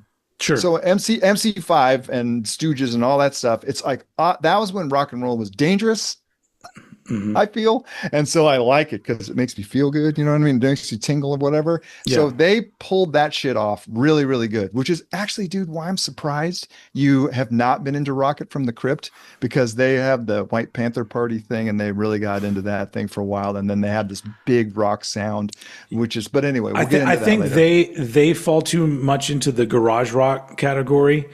Okay. I love that stuff. If you listen to Dennis, the vocalist from Refused, after this band, he started a band called International Noise Conspiracy. and to me they're very similar to Rocket from the Crypt. But Oh, also I can't wait to hear those guys. but very political. They were a great band, but that music is music that I would almost more like to go see it live than have to sit down and listen to an album with stuff like that. This was also that way. Yeah. Like this record was so uplifting and then curious and then slamming back into it. And it was telling you the whole time that, you know, that it was cool. The record tells you it's cool. It's like they're touting themselves as, I mean, that album title alone, it's saying, hey, you know. That's the thing is that this album, if the music on it had not been great, then it would look pretentious as fuck. right. And actually it is pretentious as fuck, but they pull it off. Yeah. I mean, the pretension I think is there, and that's great. I mean, if you want to be cocky and do your thing or whatever, but that Dennis dude, I mean, well, I'm glad I didn't see the video first. Let's put it that way. Like I'm glad I didn't see that video first because seeing a video already takes me out of it because I'm like, okay, they were going to shoot a video and then they had to turn in a treatment and then they got the costumes and then they went over and they had a sandwich and then they got back together while they put the lens on. Like that whole thing, it doesn't feel very punk to me at all. It doesn't feel dangerous, even though it's going to tell you that it's the new noise and it's very dangerous or whatever. But to get it delivered, you could say the same thing about this, going into a studio and recording music. I mean, well, totally. And I guess I read a lot. I read some about this and how they recorded it, which was interesting. But it almost feels like Paul's Boutique. I know you're not going to understand this at first, or maybe you do, but it's like how the record careens from one part and then slams into the next part with really no transition. Yeah. And then all of a sudden the bass is doing that, you know, like the, you know, that you know what I mean? It's got even got that Paul's Boutique bass, whatever that envelope thing on there or whatever. And it feels like they're going from one part to the other because I don't know. It just feels like it can't work, but it does. And it plays on your emotion in a very, very incredible way. And I love the lyrics. Like, I think he did good. And I think English as a second language is my favorite English. And not because it's wrong and I laugh at it and go, ha ha, you said that wrong. I hear it and I go, yeah, wow, you're using this like, I got in the car and drove to the store.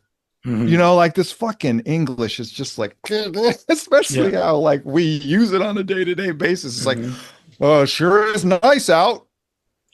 No, a little hot for me, you know, like, it's like, what is it? You know what I mean? I it's like, I don't know. Anyway, no offense to all of us who speak it. I love all of you, but it's like, so when you get someone who doesn't know what it is, and they don't pronounce something correctly, or they use a different emphasis or whatever. And then now you're like, oh wait, that word didn't go with that. And then you're like, oh, okay, cool. Then it like makes me want to use my language again, because it's like, oh, it's not just a utilitarian handbook on how to operate your new freezer. Yeah. You know what I mean? Like, anyway, so I thought that was really great. And I am as far left as possible. And so when he attacks capitalism in the first line, I'm like, okay, kick ass. Yeah, kick ass, man. I'm going to listen to the rest of your shit. That's going to be amazing. Yeah. But they were so like, he was like, that was all Dennis, because that seems like the band. The other guys, you know, they thought, I felt like they thought he went overboard. But then in International Noise Conspiracy, they literally were a band. I saw them live a couple times. You would go to their show. First off, both times I went there, whatever they were charging at the door, he would come over and tell them to charge less. He'd be like, "We'll take less money." Trying to do that $5 thing. But then they would have a table with like pamphlets and all sorts of shit. Like they were that kind of band that really kind of, he really believed in it.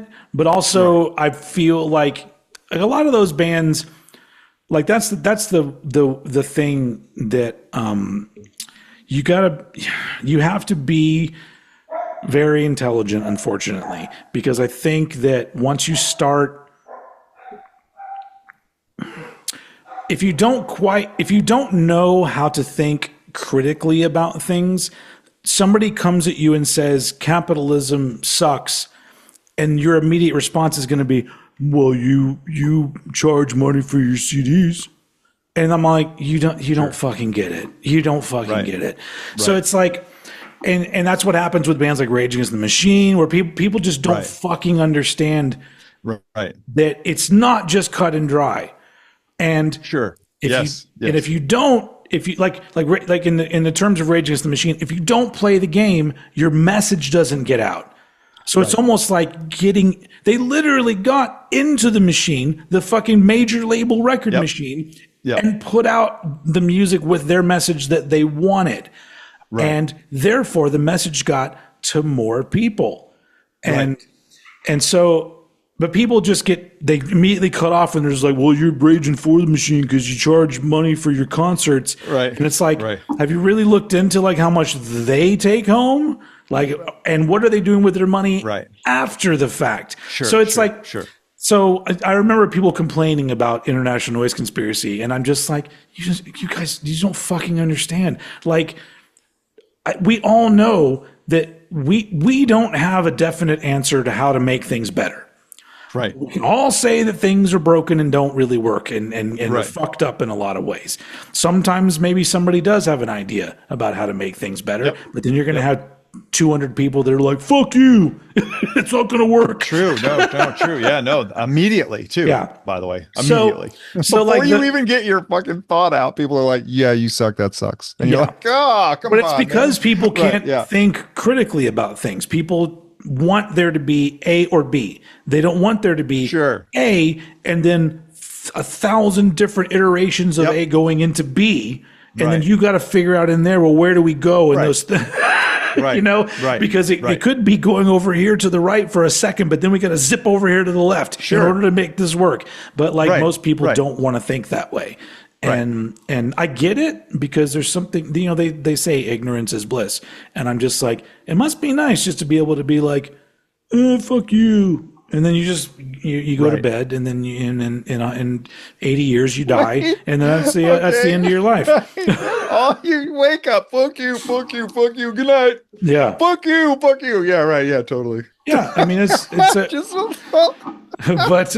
anyway, so like there was always a lot of shit talking about like the politics and like Refused and shit like that. But I always looked at it as getting the message across to maybe somebody that hasn't really thought about it, or maybe doesn't know that there could be a different way, Oh, so I think if you reach huge, right? If you reach just a couple people, great. It's better than doing nothing. Yeah. So it is better than doing nothing. Anyway. Yeah. Yeah. And I got to say, do you think that Faculties of the Skull is the same song? It just seems like that chord progression or whatever goes right over into the other song. And I'm just wondering if that's on purpose. Like, do you think that they crammed that together as kind of because I realized that the first one is called Zero, and then the second song is called One. And it really starts out exactly like the last one ended. And do you hear that, or am I mistakenly hearing it's the first track is two different parts in one song, and they're related. Okay, so that is. So you're talking about Worms of the Senses and Faculties of the Skull. So like the verses of the first part are that, but then later on it comes back around to that riff again in the Faculties of the Skull. Yeah. Gotcha. Yeah, but that's after it switches to that other part of the. Yeah. Because it switches to that other part that says like, I took the first bus out of here, like that one. Yeah. It goes to that part. Coca-Cola Town or whatever. Yeah. Shell Town. He says that at one point. Yeah. But yeah, and then it goes, and then it ends with going back to that early riff. Yes. I fucking love that, because it's awesome. So fucking simple.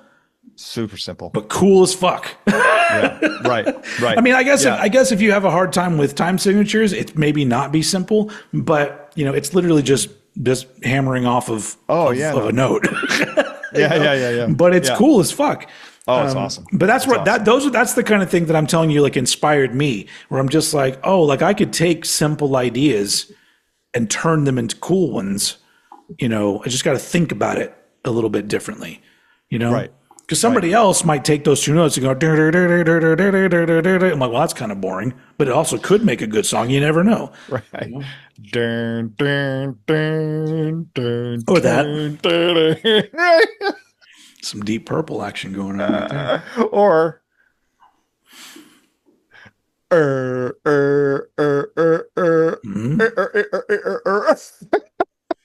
Yep. I fucking love those two riffs, man. Yeah. Like, are those like pretty much the first two songs you ever learned on guitar? I learned, dude. You could just really. I learned Iron Man very early. Yeah, very early. Yeah, like it was one of the first songs I learned was Iron Man. Right.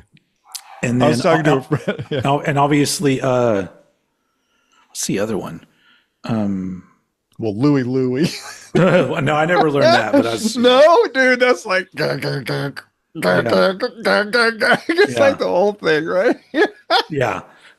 Anyway, there's another one. Oh, is it Inagata de Vita? That's another one. Oh, and then Cocaine. No, right, that one was. Yeah, I definitely didn't learn that one. Okay, but Liberation Frequency, dude, it was awesome. It is to me. We want your airwaves. That's all that is. It's basically the Ramones. We want your airwaves, and I think that's fucking amazing. So you can fill me in on your thoughts about that song, because I mean, I couldn't flesh out any, because like I felt there was so much going on. Like every time I listened to the record 4 times. Okay, so I've listened to this record 4 times. Yeah, I am not an expert or in any way a professional to go ahead and let you know, like the breakdown stuff. There's only one thing in here. I honestly don't either. Like I've never dug deep enough to my whole takeaway from the album has always been things are fucked up. We're not in control. Right.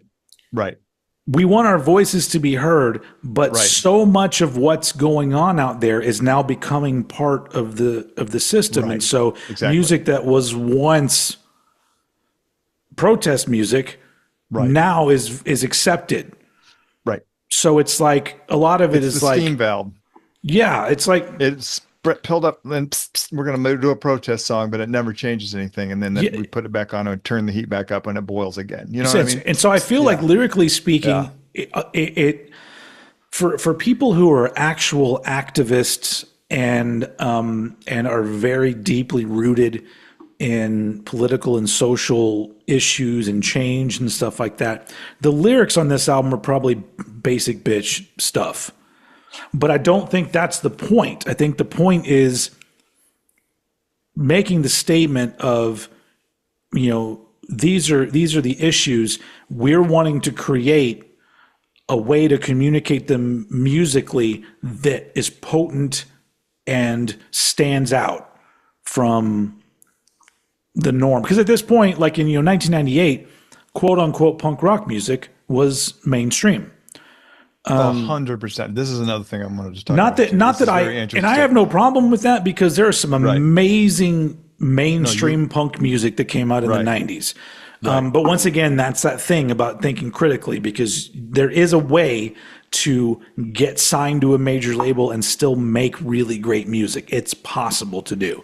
But I think with Refused, because they weren't on a major label, like this repress, this is Epitaph Records, which is still an independent label. They're a really big independent label, but they're independent. But I think, their thing was really like make music that says something and is about something and stands for something, but make music that also isn't just going to be easily tossed aside because it just sounds like everything else. That's the thing that I think is the shining achievement of the album, because so many people will point out the album title, the album cover, the way that they dressed, and you can attribute those things to other bands that had already done it. But if you break it down into the music that they made, sure, you can take things here and there and go, well, this was clearly influenced by this or this by this. But as a whole, it especially at the time felt very fresh. Like, this doesn't sound like anything else that I've listened to before. Even if it has elements of things that I have, as a whole, it doesn't.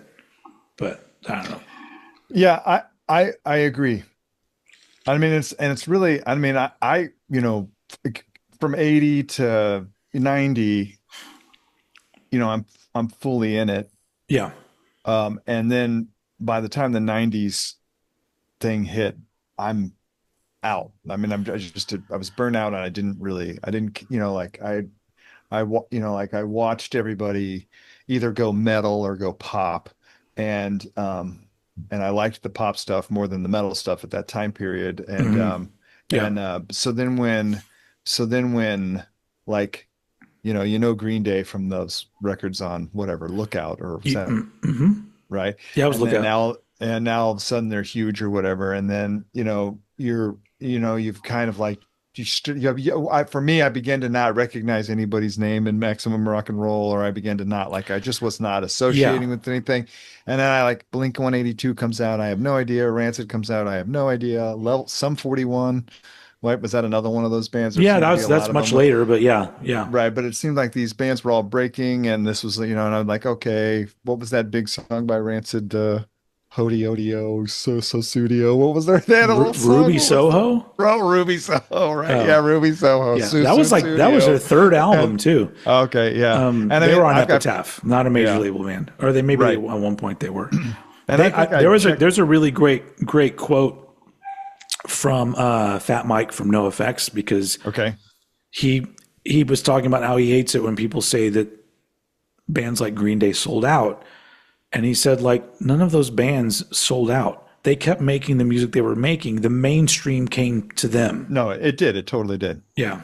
I agree with that, by the way. I don't think they changed at all. No. I mean, some of them did eventually, but I think any good band is going to. So. Right. Well, anyway, so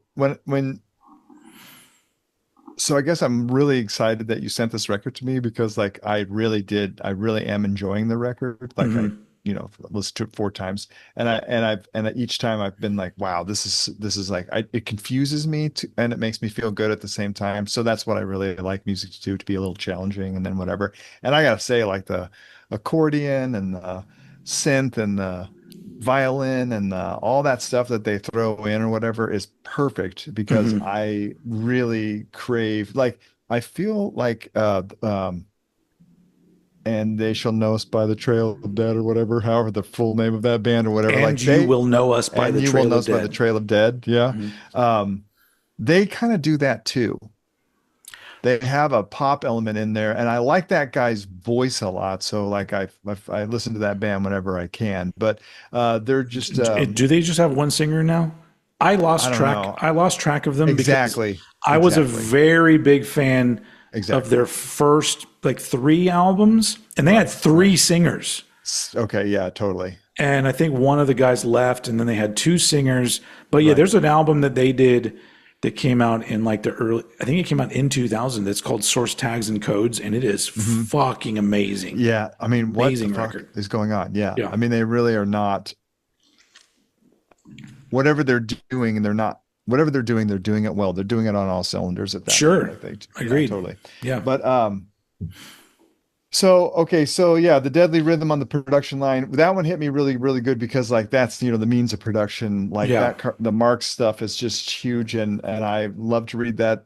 I love to read that stuff, the manifesto type thing. And I do really feel that a society focused on the laborer instead of the CEO is a society that is better. I don't know. I don't know. We've been doing it with the CEO thing for so long, and it just is like, this is where we're at. Like now we got this fucking CEO. We're trying to run the country like a business. I mean, fuck off. This was the natural progression of what was going to happen if you suck money's dick all day long. And I feel you know what I mean? This is one thing, like as hopeless and aggravated as I feel about our country. The one little shining glimmer of positivity is that more people are talking shit about billionaires now, whereas that wasn't a thing that happened. It wasn't a mainstream idea that rich people were the problem. I mean, for regular folk. I get it. And now it's becoming more of like, hold on a second. And that's, I'm not saying we're going to get anywhere of any positive change even in my lifetime. I don't fucking know. But I do appreciate the fact that more people are aware that there is a huge problem with the fact that this small percentage of people have more money than everybody else combined. And I'm just like, I mean, might as well be kings and pharaohs and all that shit. Might as well be right back to that stuff. And as our lives turn feudalism return, it's like we're working off debt, and basically. That's another thing. That's, to get into, I guess we can get into politics. We're talking about fucking Refused. Sure. Is that the another thing about thinking critically is that there are so many people that immediately shut down and think that the term socialism is bad. And I'm just like, what part of socialism? Like, because we have socialism going on right now in the country. The military is the hugest socialist operation on the planet. Well, our fucking military. I mean, that is socialism. I'm sorry, it is. But you also become all the go down to basics, just like Social Security. No, all of it, right? You want society. You want society to be good. You want there to be social programs. And so I think the problem is that it needs to be the norm to care about everybody. Exactly. Instead of think that those people are pulling down the great ones. Yeah. That's like, and if fucking money was a drug, dude, these people would be in rehab right now, because anything at that excess it's obviously out of balance, but we reward financial success as the one metric of success. Yeah. I mean, you and I don't, but I mean, you invested in this and the number is this and the return is this and the profits of that. So when you're purely profit driven, you're going to get in a mess. Your health system is going to be a mess. Everything's going to be a mess. And I don't know, maybe people like it right now. Maybe there's enough people who have enough, you know what I mean? That they're like, no, this is good. It's working for me. I got my house. I got my thing. Here's the thing. I have enough. Sure. I don't like seeing other people that don't have enough. I don't either. It bothers me. Yeah, it's bothersome. And when I say I have enough, I would love to have more, sure. But I'm not struggling. I'm not. Oh no, right? I don't want anyone to struggle, because I think that causes more problems. If you want to talk about we want to crack down on crime, cool. Maybe make the classes a little more even with each other, and then home dude from over here doesn't have to rob home dude over here because they both got shit. And so it's not going to, obviously, but that's the thing. You say that to somebody and they're like, that's not going to solve the problem. Nobody said it's going to 100% solve the problem. Right. Because there's no such thing as perfection. There's not 100%. Yeah, there's still going to be some stuff, and we're still going to have to work on that. And that's, totally. I'm with you. That's why I never talk about this shit. I never talk about this shit. And with you, I feel comfortable with it. And I forget that this is going on the fucking internet. Hi, everybody. Hi. My name is Smirl. That's Old Head. This is our show. Summum, Bonum. We're a couple of those scary lefties that you hear about. Scary lefties. Okay, so I'm gonna say, I mean, because I I sold myself as a person who was going to do my homework, and I was really, really going to try, really hard to do. I wanted This to has impress already you been with my great so pages of far. notes. You did well. Okay, but you did such a good job on breaking down each of those Oh, songs. just roasting an album. Well, it's okay. It's okay. It's okay. But I mean, I gotta say, like, I don't know what, I mean, there's at one point they sound like Rush, like they really do some stuff in here. There's some stuff they sound like Fugazi. There's that call and yeah. response, bah, bah, brr, brr, like that kind of stuff. And so the DC thing, even the Dag Nasty, did you, especially that first album, how Brian Baker used to do that weird harmonic stuff and all that, the way he would throw his chords together and how he made his sound of his guitar, which I loved. That first Dag Nasty record is absolutely amazing. Yeah. So they had a lot of that. They were wearing a lot of that on their sleeve, but I thought, but again, like you said, you can see the influences very plainly from where they lifted them. But I mean, hey, there's only so many colors, and they wouldn't deny those influences either. No, they never did. Yeah. But the fact that they are so earnestly playing it and so earnestly presenting it to an audience that could easily and did, I guess, at the point, hate it. Yeah. Well, I mean, not everybody, but apparently there was a lot of people that didn't like it, and then a shitload of people just didn't hear it because it didn't. Yeah, but like he says that stuff about we have to risk failing. Yeah.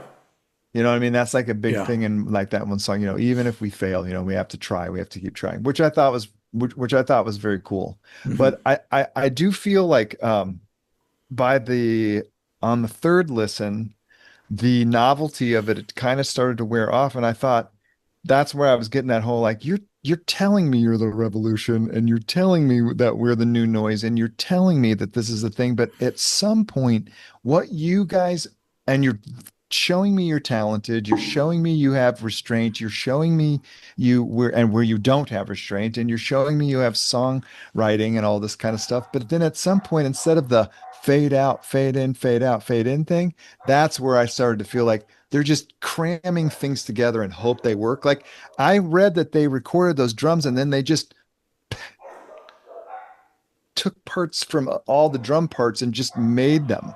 So at one level, they are not actually playing that and doing all that. Mm-hmm. They were like, there's a couple songs where it literally sounds like they cut the tape and put another song on there and it just goes. Yeah. And that's okay, because I love tape manipulation and I love the studio. I love all that shit. You don't have to fucking talk me into the like they can't do it live, so it's not that I don't like it.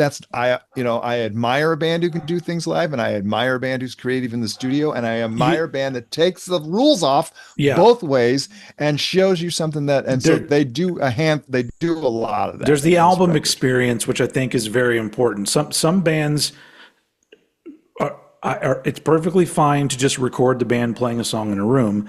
Other bands, if they use other studios type things to make this album experience, I love it. Mm-hmm. I don't expect them to do that. In fact, I like that even more, because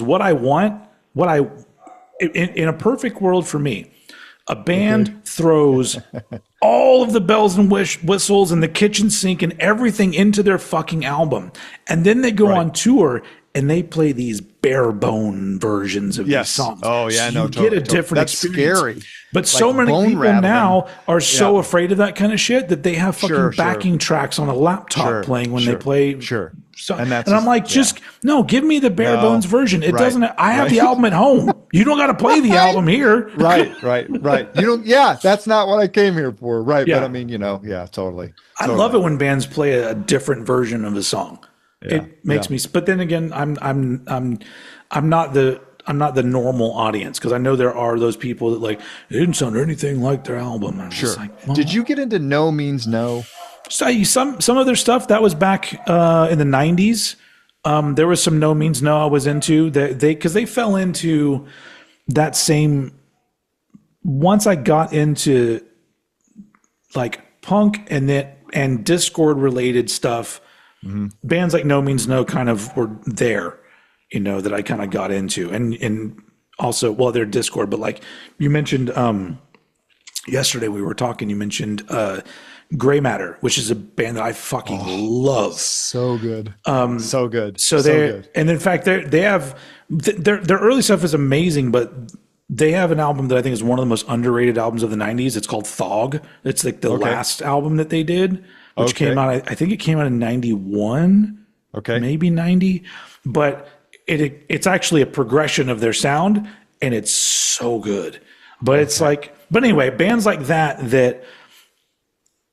Yeah, I got into a lot of those bands, but there was so much music. That was like that was the '90s was the beginning of like me realizing that there's so much fucking music, so much so that now in 2025 I'm still getting into bands from the '90s that 100%. I didn't quite give the time to. This is one of them. Yeah, there's just so much shit. Right.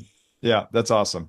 But yeah, no means no. Yeah. Yeah, well, because they were one of those bands that also could careen from one part to the other very effectively and could be aggressive and then jammy and then like, and then just, I don't know, that dude had a great voice and lyrically they were also kind of challenging and very cool. And I don't know if you had really not given them a chance, like Wrong, that album Wrong. Oh yeah, super good. I think that's the one that I've heard the most.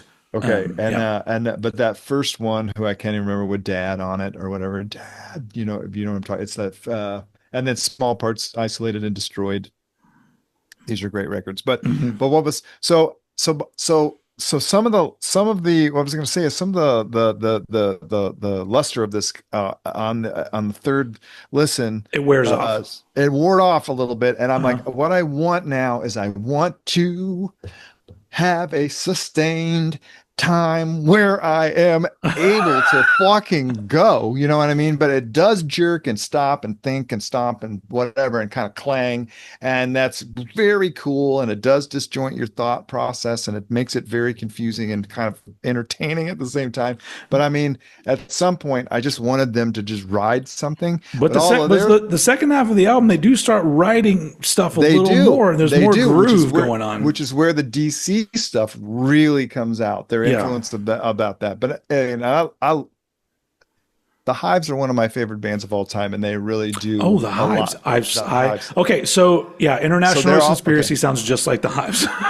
Okay, well, I love the Hives, so I can't wait. But probably with higher politics. I mean, I think the Hives are the Hives kind of avoid it a little bit, but that's not true, though. That's not true. Not all the time. That's not true.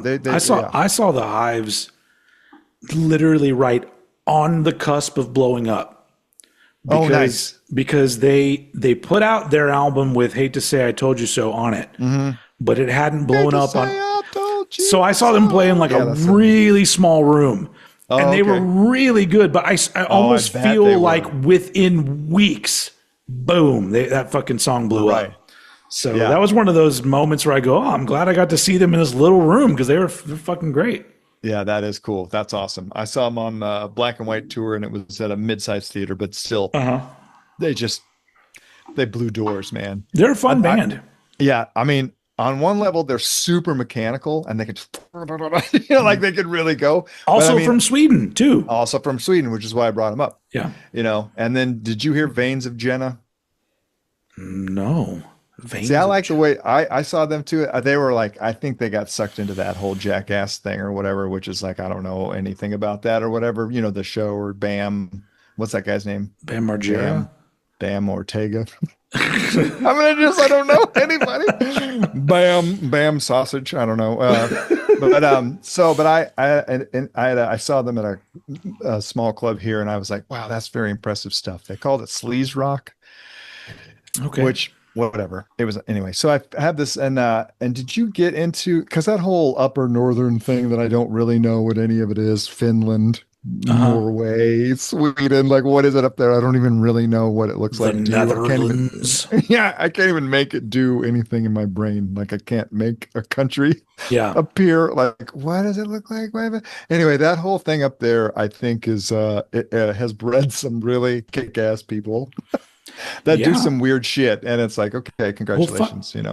Music history in Sweden is insane because it's not just ABBA from there. Is ABBA from there? Yes, but but you go a little further in. Like there's some early death metal that is really important to the genre that came out of Sweden.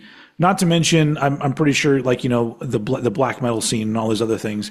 But then you did have bands like Refused, and you had obviously the Hives, that like they were all bands that came out and were successful overseas. Like that, you don't hear that all the time, because No. most of the time it's the other way around. The American bands become big in other countries. The number of like foreign bands that actually had hit songs over here, like it seems very few and far between, especially now. Like now there's fucking nothing, but Just Canadians, really. except for Canadian or English speaking European, England or or whatever. Scotland, you get a lot of those hey ho bands from that area. I do, and dude, and I told you when I texted you about this, I was like, look, man, I don't think that they ripped this band off. I think they really evolved this band or whatever, but I do feel that there is absolutely no way to have a discussion about this record and not bring up Nation of Ulysses, man. So that's the thing, is that that's actually a band that I know their name, but I don't know their stuff. I've never gone down, like, I know they're important because I hear other bands that I love name that band. Right. Not a band that I've gotten. I haven't taken the time. They're on Discord too. That stuff is on Discord. So that's why I was actually kind of I was curious. I didn't know they were how on you Discord. had not heard. Oh man, dude. Like, I mean, there are some things on Discord that I didn't get into, but yeah, a lot of it I did. Beefeater. Beefeater, yeah, Beefeater's great. Beefeater's awesome. Okay, but there's like there's way too much good stuff on Discord that it's very daunting trying to really get into their shit, because there's this like random one album bands.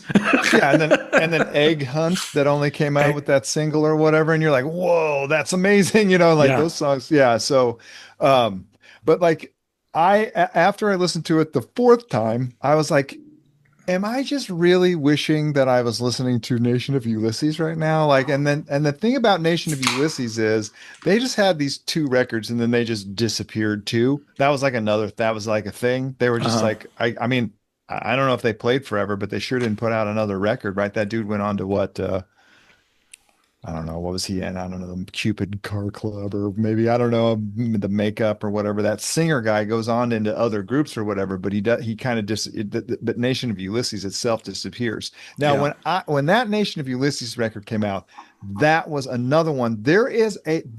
I don't understand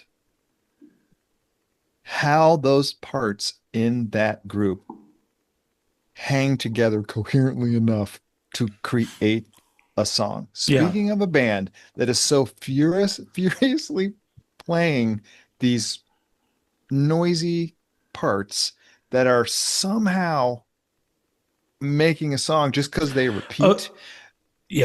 I highly recommend. This is up my alley. Recommend. That's a band that I need to get into, because and so they dressed cool. Like, yeah. And they fucking had cool hair, and they did all this beat stuff and all this jazz stuff. And they even have a song called The Shape of Jazz to Come, not Punk to Come. They took the Ornette Coleman album title, and they made a song called that. Then maybe it is their single cover. No, I don't think that. I saw that on that mini documentary that I sent you. That was like 20 minutes or whatever. The guy actually shows the three records. Oh, okay. That this record that Refused literally stole this other punk band who literally stole this single or this album from the 60s or whatever. Yeah. Right. I mean, they look exactly like. So that story that you told, I've heard other people say as well. Okay. But it's not Nation.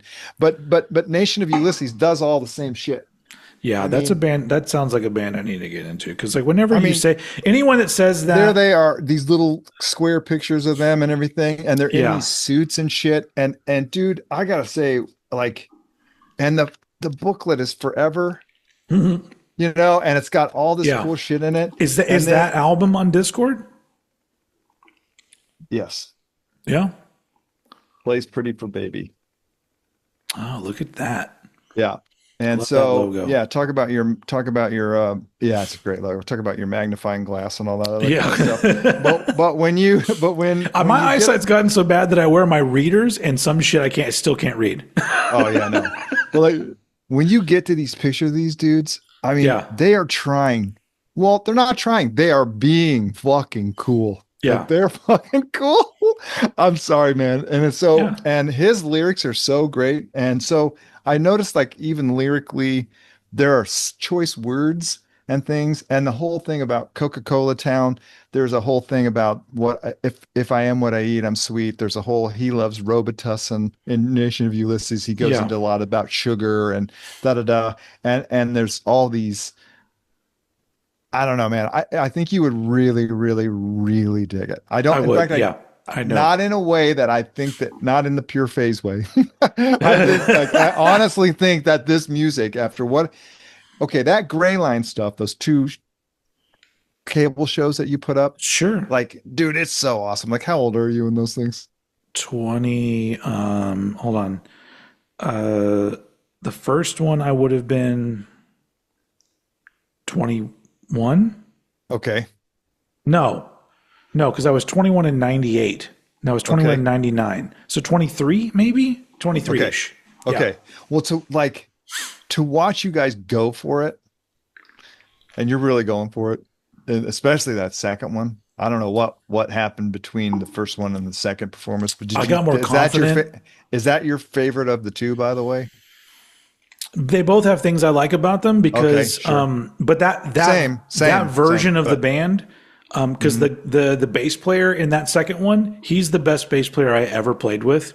And because he sings and stuff. It's amazing. Sometimes, yeah, but he Yeah. was the guy that I didn't have to tell him what to play, and just did he would come up with the coolest fucking bass line I ever heard that I never even thought was going to be. Because I'm like, you could have just played along with me, and I would have been fine. But he came up with such great shit. Yeah.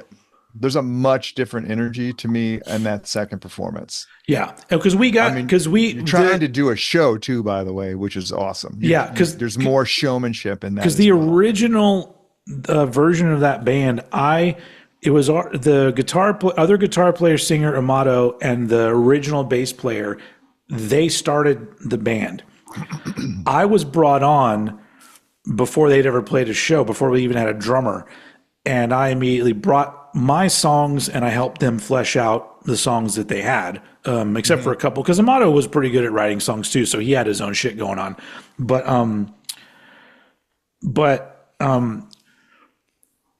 very quickly we ended up kicking out that bass player just because he got to the point where sometimes he didn't want to come practice. And I was he was good, but he didn't totally seem into it, to be quite honest. Yeah. And so I got tired of that. And it was pretty much my fault because I was just like, because I wanted to be in a band that was fucking serious and we were going to be tight as fuck when we'd play shows. Right. And I wanted to be energetic on stage. And he was the antithesis of all of those things. And so we kicked him out. We went through like 4 different bass players in that band. But then, so the second time around, when we got Chris was his name, the second full-time bass player, he was more in tune with what I wanted to do because we both were into Fugazi and the Discord type bands, which is where I wanted to go, but I wanted to do our own thing with it. I didn't want to sound so much like we were sucking on the teat of Discord, but I wanted to go that route, and he was much better at like doing that. And I think at that point, the whole band, we were all kind of like in on it. We were like, okay, we all kind of feel that this stuff is good. And we played with Discord bands like that would come through. I played with Q and Not You, an amazing Discord band. And then we got to play with other bands like Minus the Bear. We opened for Minus the Bear, who are a great band. So we actually got to play with cool bands around that time. But we like that bass player, Chris, had a lot of issues, alcohol issues and other things. And I think he quit because I remember he got a DUI and he got his license taken away, and I literally drove him to and from practice because I just Good liked for you, him dude. being in the band so much. Yeah, no, totally, of course. But I of think course. he quit, and then we got another bass player who was good and legitimately had connections to DC and Discord. But he was kind of a jerk. And then I ended up quitting the band because See, there you go. I wasn't getting along with him. Other people weren't as into it anymore because we were watching It's tough to lose members. It's tough. but not only that, we were just watching other bands just like have such different levels of success, and we were having 0 levels of success. Right. And so I could tell that some of them didn't want to keep at it. Right. And I'm just like, yeah, fuck this. And so I quit that band. So, but anyway, but at the time though, it was fun, but like I've never been in a band. Yeah. I've never been in a band that I've always wanted to be in a band where I walked into a venue and I went, get fucking ready, everybody. Like I wanted to have that kind of confidence. Never was in a band like that. I've been in bands that have played really great shows where I left the stage and I went, God damn, we were good. But we weren't consistently good to the point where I was confident. You knew it would happen. Yeah. You knew. Yeah, right. But that's what I always wanted. I wanted to be able to step on a stage and be like, I know these 3 or 4 other people, we're going to fucking nail it. And that just it never happened for me. Right. Which is why, like, when I say I'm a failed musician, like there's a part of it that I feel is like on me because I could have been more of an asshole and just been constantly like, kick this person out, let's get somebody else in. This isn't working because this isn't the fine-tuned engine that I want. But I didn't do that because I was always like, well, these people are my friends. Well, yeah, but then what are you in if you're just kicking people out? What are you? I mean, you're 9 Inch I don't know, Nails but or we're not whatever. all lucky enough to be in Stick. We're like, literally, you're in a band where everyone in the band is great. Like, you didn't have to like cherry pick people. That was the band that happened. So you had that. You were fortunate in that respect. Oh no! When you say that you were never in that, I was in that. That's all I was ever in. When you're on stage, I mean, seriously, I mean, I was always the weak link in the thing, and in Kill Whitey too, and but Mike, Daryl, and Tim and Kim. But you play guitar in Kill Whitey. I did, and I made the guitar sound when Mike would go to a guitar solo. That's what I was there for. And my hair was long and curly. You know what? There's footage of that online. I've seen that. Yeah. So I mean, that was great. But yes, there was no doubting. Now, each of those members would have had, oh man, I don't feel like I played that good tonight. Sure. Or whatever. But any good musician is going to say that. Yeah. Yes. But the arrangement, even when different, was solid as fuck every time. Yeah. I mean, like I told you this before. I think I told you last time that you sent me those fucking Stick demos, and even the demos. I'm just like, you could just release this. Just put this out. Yeah. That was cool. That was live too. Yeah. I mean, you may not like the songs or like our style of music, totally fine. But yeah, no, every time, those guys were just solid every time. It was amazing. Yeah. Anyway, that was very fortunate in that hell of I mean, there's a reason I like that band so much because it was that great of a band. Right. Yeah. I listened to that first Stick album the other night again.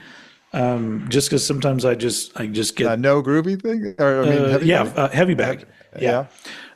Which funny enough, like I think I can firmly say that I like Disgruntled Ex-Employee way more than Heavy Bag, but Heavy Bag has more of a nostalgic vibe to me because of how it sounds. Sure. Sure. But then again, I get what's the very last song on Heavy Bag called? Taught to You're Lose. gonna kill me on that. Is that Taught to Lose? Sure, I don't know, Kirsch, but that's a good song. It's a great. Anyway, song. That riff, like that riff will literally just be stuck in my head And I'll just be like, God, this riff's so fucking cool. Good. Oh yeah, man, Tobin. Yeah, I think that's Taught to Lose. I don't know. I'm bad with names. Yeah, I don't know which is the last one to be quite honest, but Taught to Lose is that song. Yeah, that's the last song. As in my teeth, taste the blood. In my soul, can you feel the fire? Yeah, right. And I'm walking a mile. Yeah, that's a great song. Yeah. Yeah, and Daryl, dude, like always not playing what's supposed to be under it, and it just made it exactly perfect because it was like, no, I guess that does work better, Daryl. Good job. Like that's amazing. And Tim, dude, flawless. Yeah, every time, just steady, rock steady. But that's amazing. The thing. If I was in a band, like I don't think that I sent you all the recordings of pretty much all of my bands. You have them all. Sure. Nothing sounds. There's stuff that I'm proud of and I think sounds relatively good. Nothing that sounds that good. Like that's the thing, you know. Do you mean production wise? No, everything, literally everything. I don't know. I think you're underselling yourself, to be quite honest. And I feel that I just feel like, oh my God, actor. Why do I always want to say bit part actor? But that's not what it is. Supporting actor? Supporting actor. Jesus, why can't my brain ever think of that? That stuff is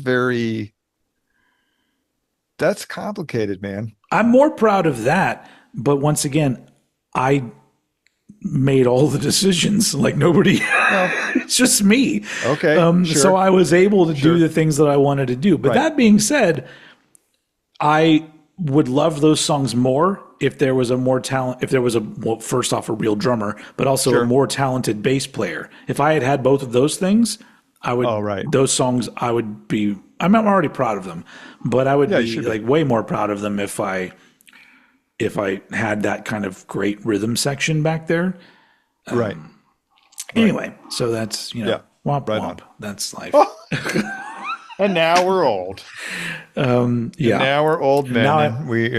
Now I've been making I update. This will be a nice little update for anybody who listened this far in this that cares. Oh, okay. Oh, that batch of songs that like I had nothing to do with them. Right. I'm now starting to mix them because Eddie Sparks has done vocals. He's going to write the lyrics. He already did. He did. That's fucking great. You mentioned that during the Ozzy thing. He's already sent me demo versions of all the songs. He literally just took the track and put his vocals over it. And then earlier today, he sent me the stems of the first track, and I've started mixing it in.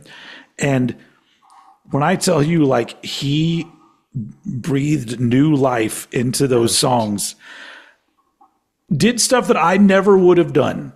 Perfect. And he's not afraid to be a little bit like irreverent or quote unquote silly with it at times. Yeah. And so there's an attitude in it that I go, oh, this is so great, because I would have never been comfortable enough to do anything like this. Yeah. So levity or whatever. Yeah. A little bit of levity. Yeah. There's still enough like aggression and also his vocal range is pretty impressive. Okay. I shit you not, he does like wails, like he does shit like that, but then he goes all the way down to doing like really low shit on certain stuff too. So I feel like he's just one of those guys. It's like he hasn't been used to his full potential yet. Right. What's in this box? Yeah, right. So now I'm just like, well, after we get these out there, I'm gonna start writing newer songs. I'm just like, look, go crazy with this shit. Yeah, dude, that's amazing, man. But it's cool. You guys have known one another how long? 5 years, right? We started doing 5 years, because we first started talking in late 2019, and then early 2020, yeah, and then we started the podcast in June of 2020. So it's been been 5 years. And now his ass wants to be over here. Well, I don't know. I mean, if he wants to come over here, I guess. Okay. I don't know. I thought you said maybe he might want to come over and do a thing with us. He wants to do he wants to do, he asked specifically to be on Summum, Bonum. Okay, And that's what I'm saying. so- That's exciting. It's very So exciting. I told him that we'll figure it out, and I figured that we Okay. can we'll have to obviously record it earlier in the day. Sure. Because it's like 6 hours later there. Right. So, Right. I notice when you start recording with him, there's sun coming in his window, and by the end of the thing, it's dark in his room. It's like, oh, that's pretty cool, man. yeah, because I think when we start at 7 o'clock where he is, and then it's 9ish when we finish or whatever. Right. Yeah, but yeah, he wants to be on this show. I don't even know what we would do. I figured we could just riff on whatever. Sure. But this would be super weird because I fucking watch hours of you two, and but he's been watching these. Like he's probably watching this right now. Eddie Sparks, dude, Eddie, hi, Eddie, what's up, brother? What's up? I gotta say, dude, this happens to me still. This happened to me several times. Like I literally, like, man, I'll get my coffee or whatever. I'll be in the morning and I'll be sitting in the kitchen, and I don't have you up very loud because everyone's still asleep or whatever. And I'm watching you do whatever show you're doing or whatever. I have seen your face in that fucking room so many hours.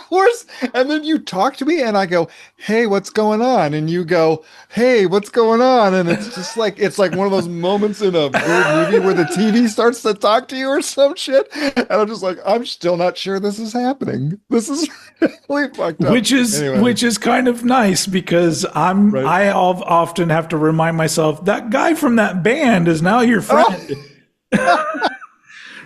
It's like because I've gotten to do interviews with people before, but I wouldn't call any of them my friends, really. You know, oh man. I mean, I have some people's phone numbers, but I'm not just randomly texting them. You know.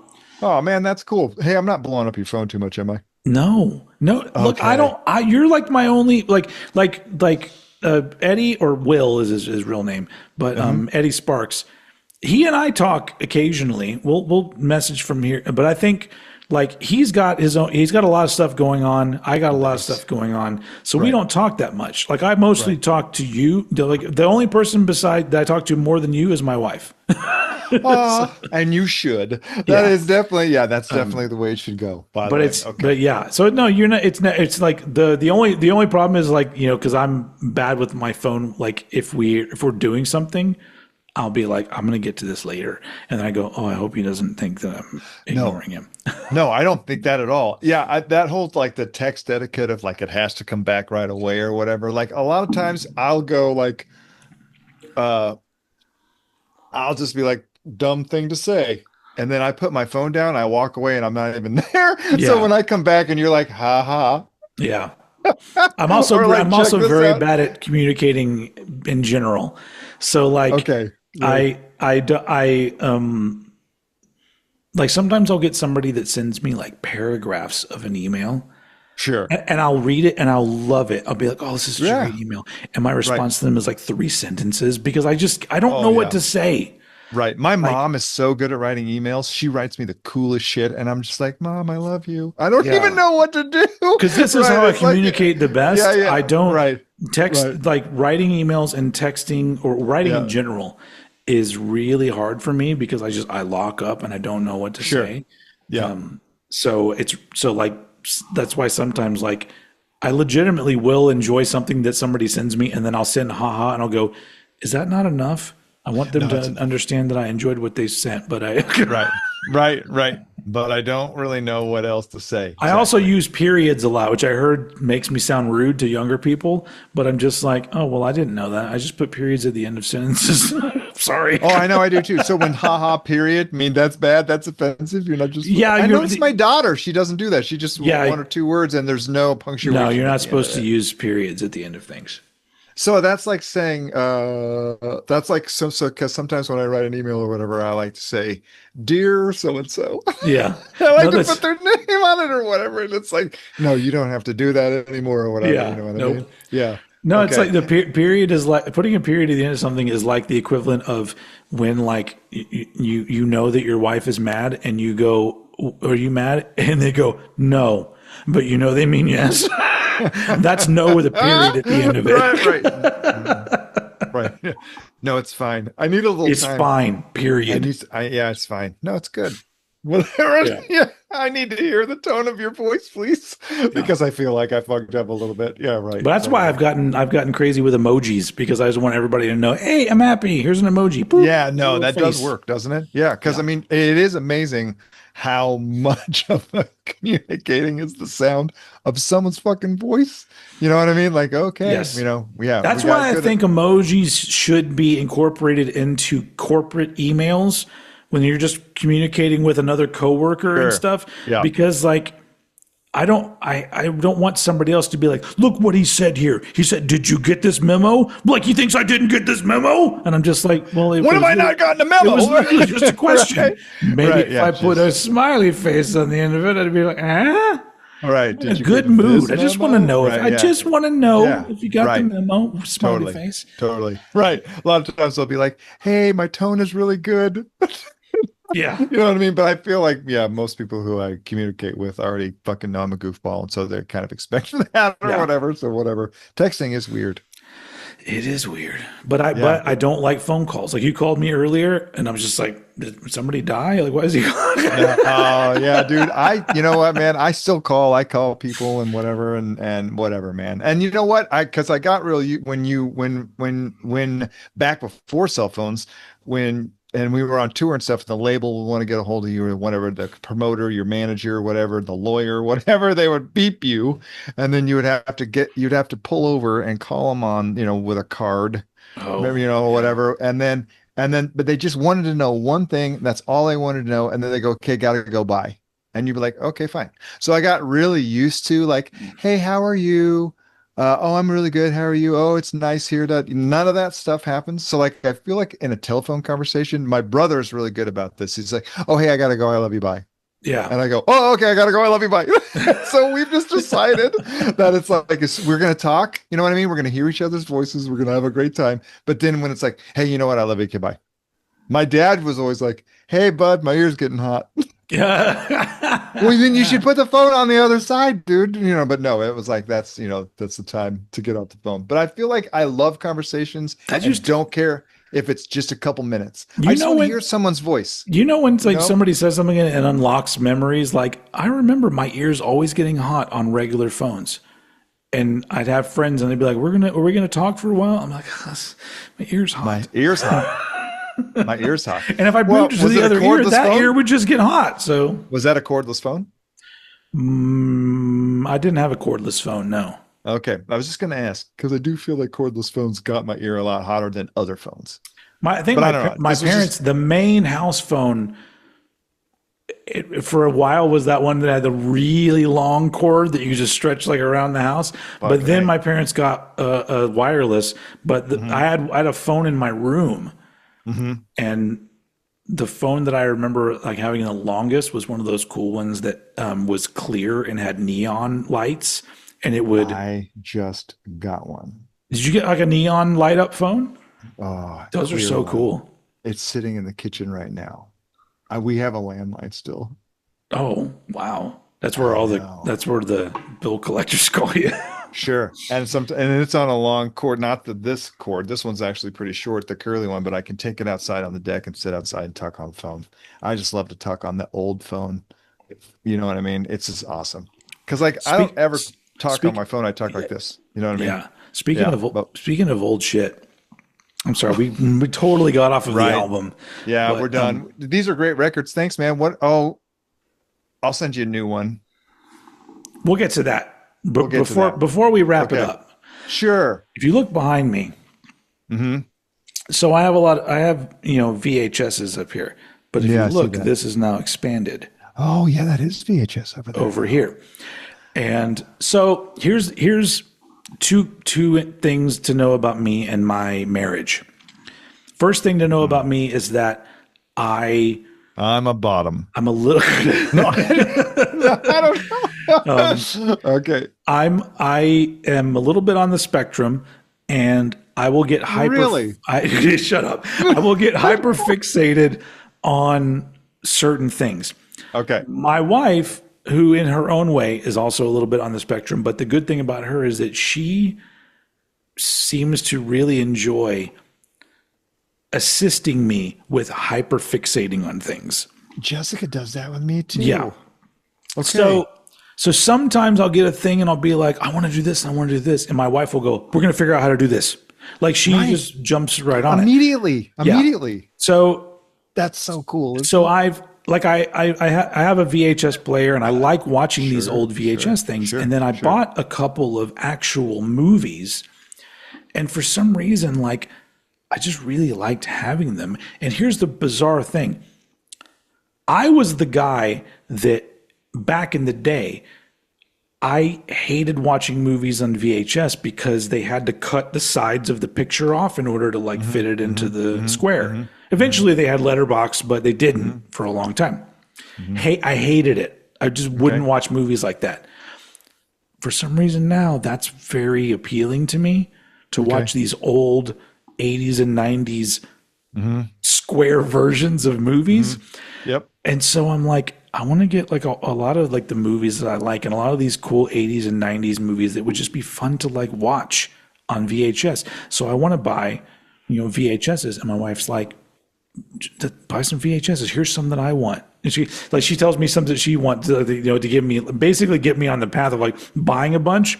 And then yesterday, Free shipping? literally yesterday, that's all of it's eBay shit. But yeah, yesterday, my wife's like literally had me design like old head video logos, and she wants to get like a sign to put on the wall and blah, blah, blah. But yesterday, like the culmination of everything finally was me going, wouldn't it be cool if we had an old TV that actually was a square? And my wife's like, Facebook Marketplace. And then last night we just went and picked up a fucking old TV. Nice. Perfect. And it weighed a ton? Did it weigh a lot? It did. Dude, those fuckers, you forget about that shit, man. Jeez. Yeah, and I tried to like be cool about it. We went to the guy's house to pick it up, and I was like, I'll get this. I'm like, oh my God. Right. My wife's like, what do you need? I'm like, just go ahead of me so I don't fall. Just get the door. Yeah, it was bad. Yeah, right. But it's just so funny because like now that's a thing where we're like now planning on doing these like quote unquote blockbuster nights where we're gonna like I'm gonna let her pick out a VHS. Nice. And then we'll watch it on this old ass TV.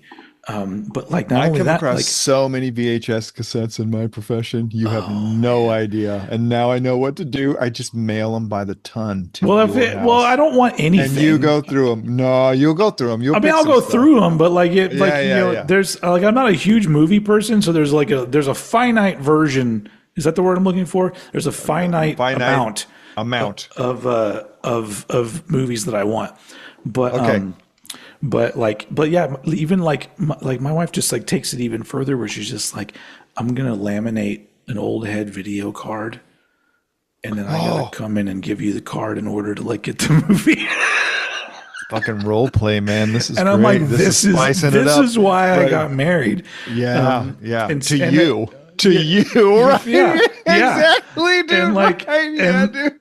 And so like, we're thinking of even doing like little cute videos for like social media and stuff. With with all of that. Like, yeah, and she's like, can we video? Can I help you, ma'am? Yeah, and then when I walk into Old Head Video, I have to show my membership card to the security, which is Melvin, my dog Melvin. Right, and you have a fucking name tag. I should. God damn it! If I mention that to my wife, she's ordering name tags. That'd be so cool, dude. So, but I'm not gonna go that far. This is already great, but we're gonna have laminated. I don't know, dude. What did you have to wear at Best Buy? You had a laminate, or did you have a tag? It was a tag. I had to wear a blue polo and then a yellow plastic name badge. Right. And I hated it because it said Steven, and then underneath it said, I'm here to help. Right. And then people would come and be like, are you here to help? And I would just go. Because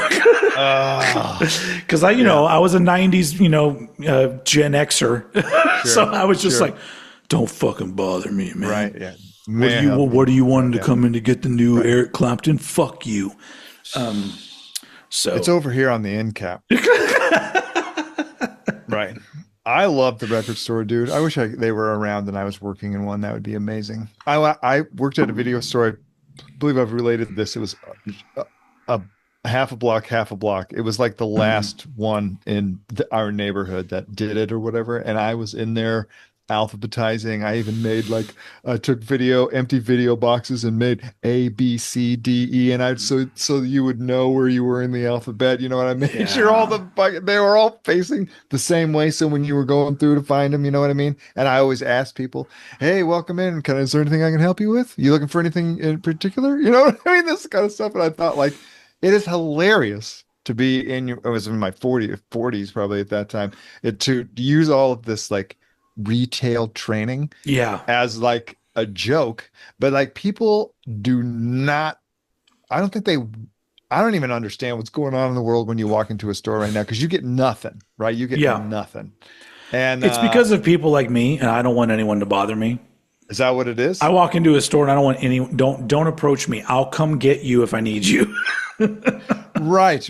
Yeah. And especially if you're in Home Depot, you're going to fucking walk up and down those aisles until you find someone in one of those fucking orange robes or orange aprons. But once again, when we go to Home Depot, my wife has already done the research. And she's like, this is on aisle 8, bay 12. Like handy, ma'am. She knows.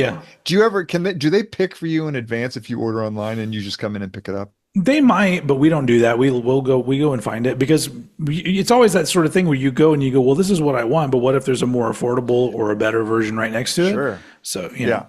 Or I need this pair of work gloves. I didn't know I needed those until I got here. Oh yeah, you're super smart. Smart. Okay. So Refused. Refused. I gotta go. The old man's getting tired. Like it's 9:17. I go to bed at 9. I'm 17 minutes past. Okay. Well, I'm glad that you enjoyed Refused. I really enjoyed it. I like I said before, I feel like next episode we'll go back to movies, and we talked about movies. Okay. And then maybe after that, we come back around and do albums again. We do like you know what I'm saying? Well, I would totally love to do it. And part of me was like, I started to watch Wayne's World, and I took a lot of notes. And then at one point I'm like, I'm taking too many notes on this. And so I just started taking the picture of the screen every time I thought something was interesting, so that I could go back. I've like 100 pictures. And but you didn't finish it? It's a fucking 90-minute movie. No, I didn't finish it. Well, because what happened was if I'm in again, we live in this little 2-bedroom apartment, and if I'm in there watching a movie and I'm like stopping it and then like writing something down and then rewinding it and then playing the scene again, and everyone's like, what the fuck are you doing? And I'm like, I know, I'm taking notes or whatever. So I feel like anyway, so people came home and I didn't get a chance to finish it. And then, I thought to myself, and then when you said, hey, I think I really like to do a record instead this time or whatever, I'm like, oh no, he watched Amelie and he fucking hated Amelie. I have not watched it. You were like, yeah, I'm not talking about this fucking movie, dude. Hey, let's talk about a record, Mark. No. No. I still want to do that. Okay, So you heard it here first for everybody. I'm sorry. Next episode. Right. I suggested, because Wayne's World's one of my favorite movies of all time. Yes. Mark hadn't seen it. And one of his favorite movies of all time is Amelie, which is a French movie. So I got to put on my glasses and read. Read it. Right. You're going to have to watch it twice. That's just all there is to it. Okay. There's so much that goes on. I had to watch it twice. Read.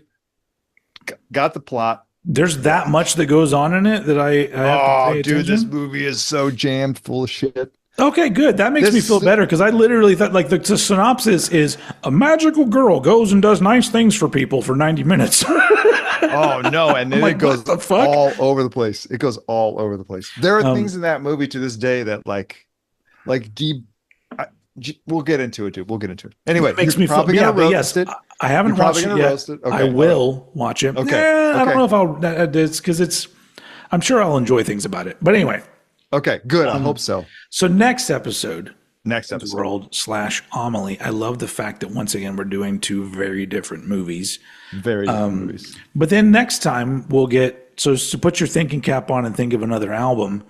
Because I have a list. I'm actually going to send you like a little list, because like I said, I want to know if there's ones you've already heard. But like, because the fact that you said you hadn't heard "Dirt" by Alice in Chains, I'm like, holy shit, you haven't? Maybe that might be it. I don't know.